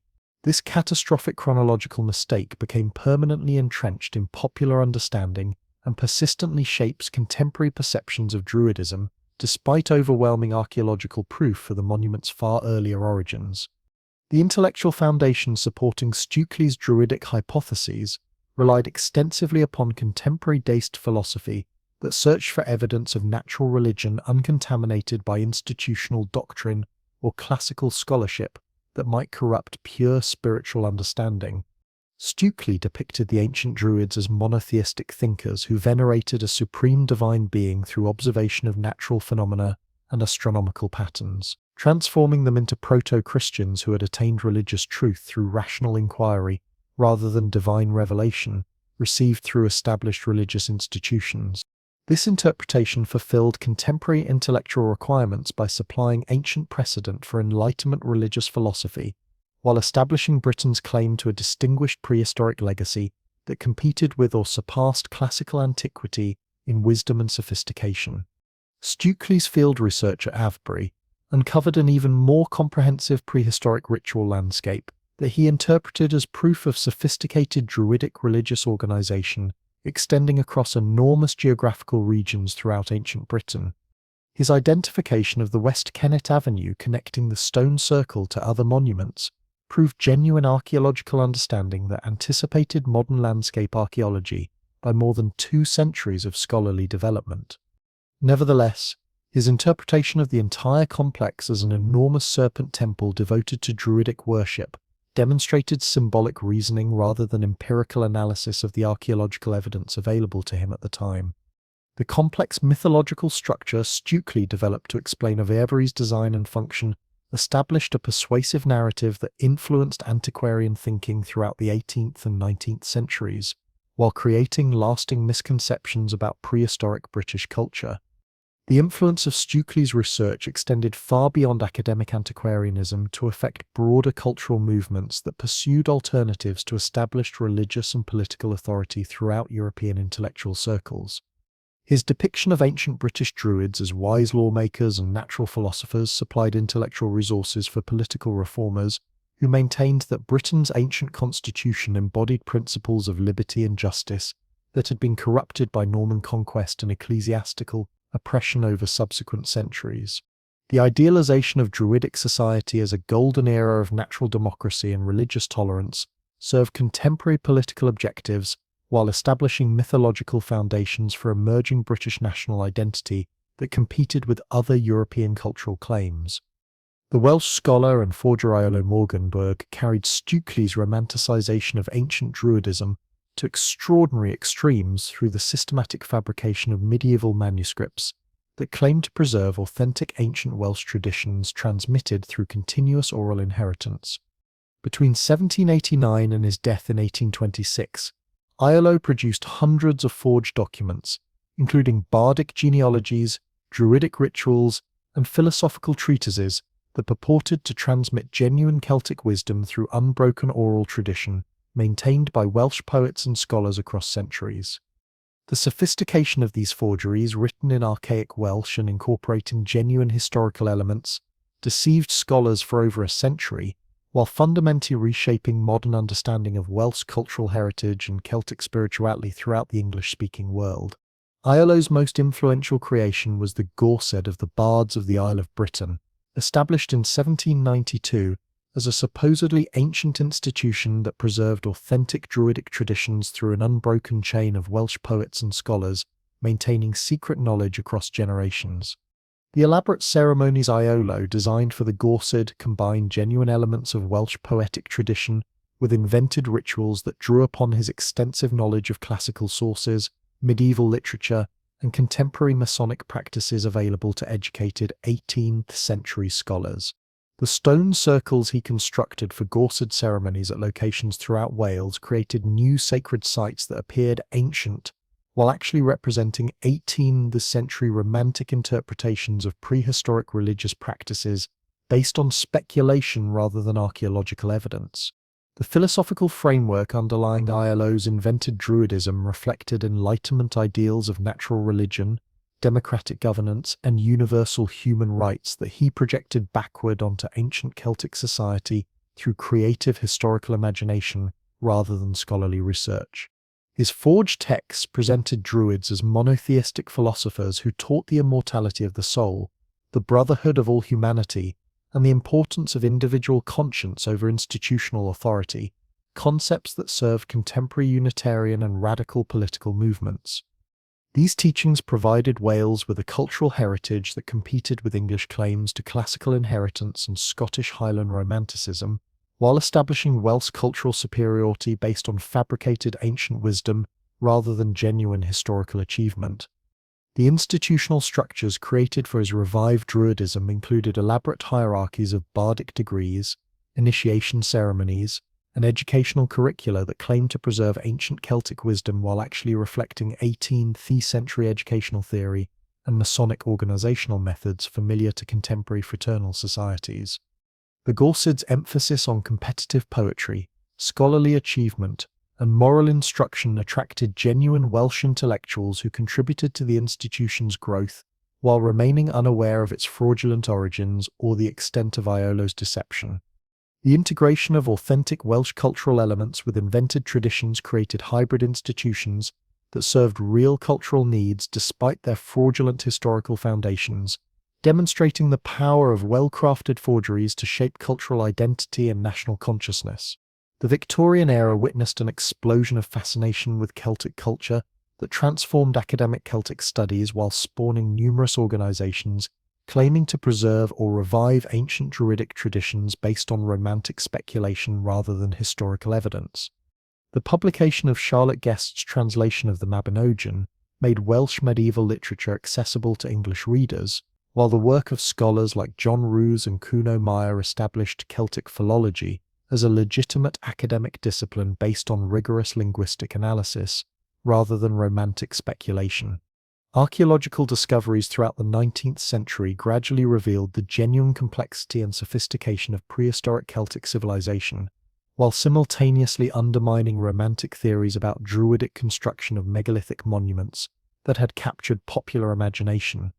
The ancient order of Druids, founded in London in 1781, represented the earliest attempt to create a modern organization based upon supposed ancient Druidic principles, though its actual structure and practices derived primarily from Freemasonry rather than authentic Celtic traditions supported by historical evidence.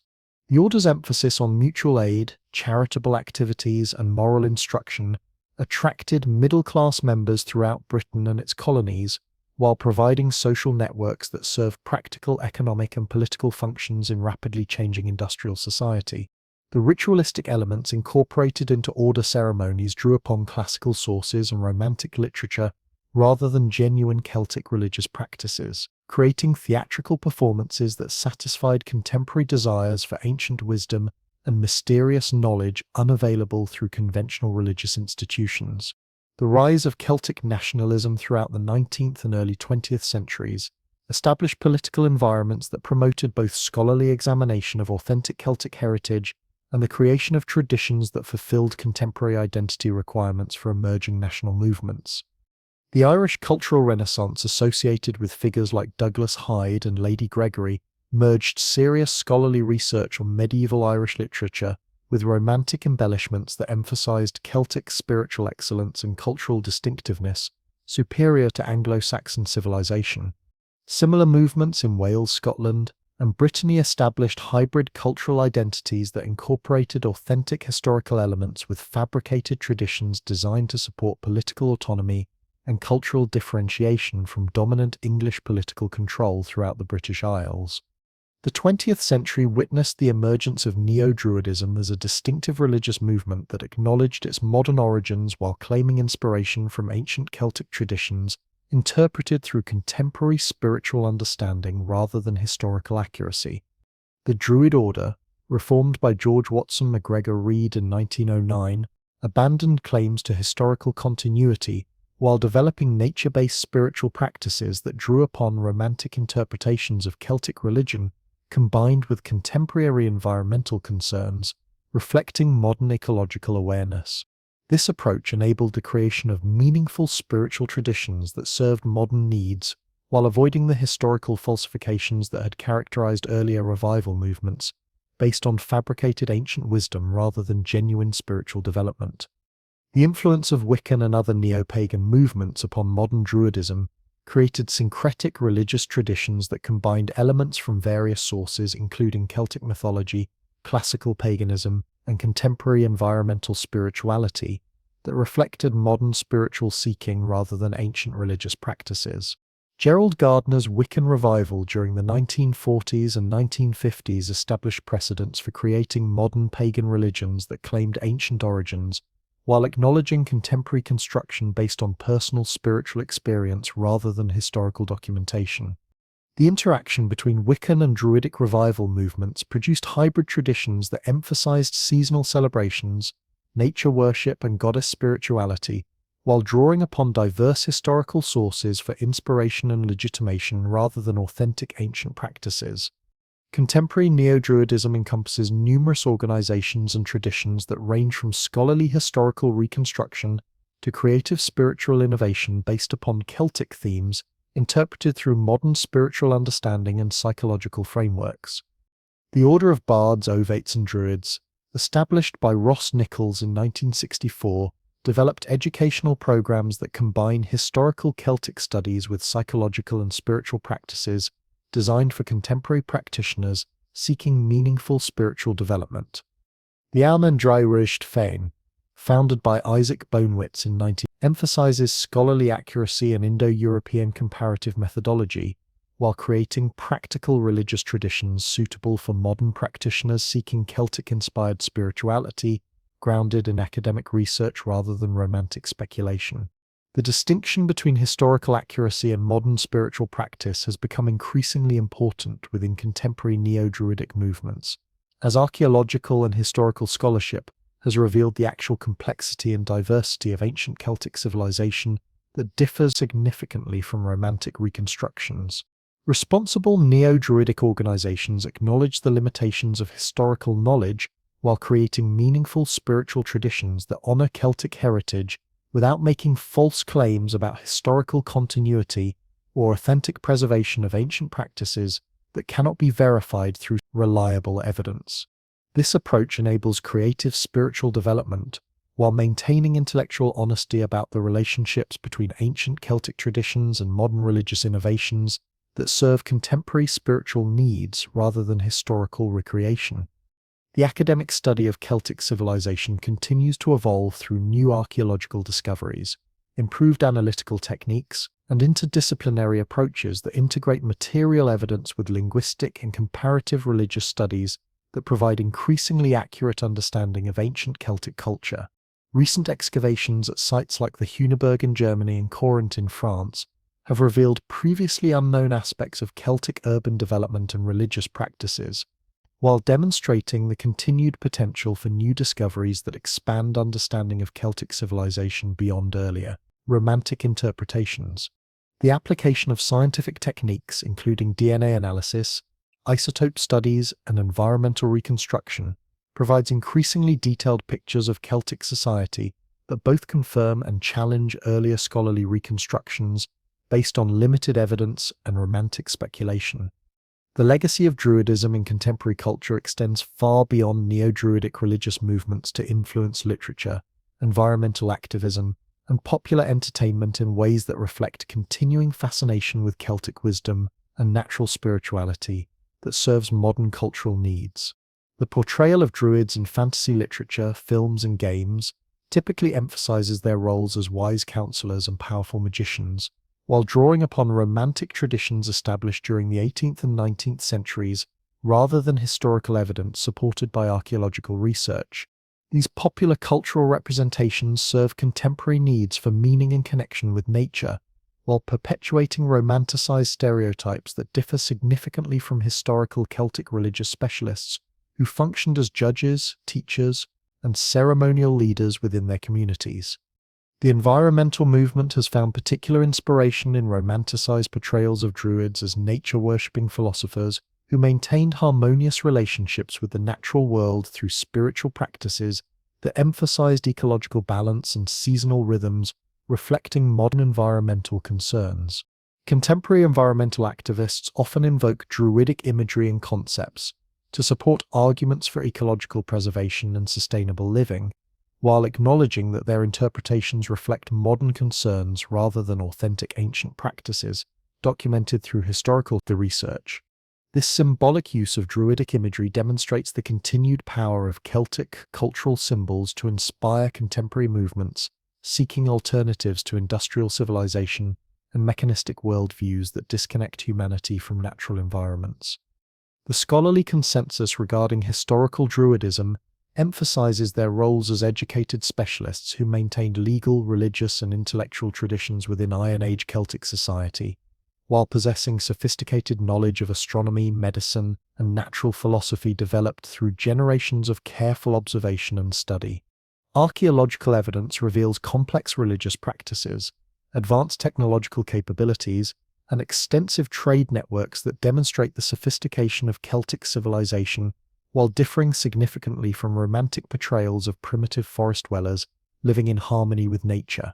The systematic suppression of Druidic institutions by Roman conquest and Christian conversion eliminated the social context within which these traditions could function effectively, making authentic historical reconstruction challenging despite the survival of some elements within medieval Celtic literary and legal traditions.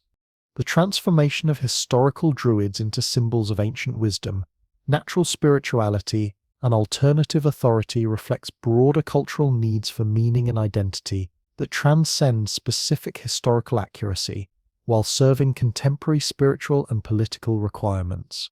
The Romantic revival of Druidism during the 18th and 19th centuries created powerful mythological frameworks that continue to influence contemporary culture despite their limited relationship to historical Celtic civilization, documented through archaeological and textual evidence. The ongoing popularity of Druidic themes in literature, spirituality, and popular culture demonstrates their continued relevance as symbols of human connection with nature and ancient wisdom that addresses modern spiritual seeking and environmental concerns. Regardless of their historical accuracy, modern neo-Druidic movements represent creative attempts to develop meaningful spiritual traditions that honor Celtic heritage while acknowledging contemporary construction and avoiding false historical claims that cannot be supported by reliable evidence. The diversity of contemporary Druidic organizations reflects different approaches to balancing historical inspiration with modern innovation, ranging from scholarly reconstruction efforts to creative spiritual movements that use Celtic themes as starting points for contemporary religious development.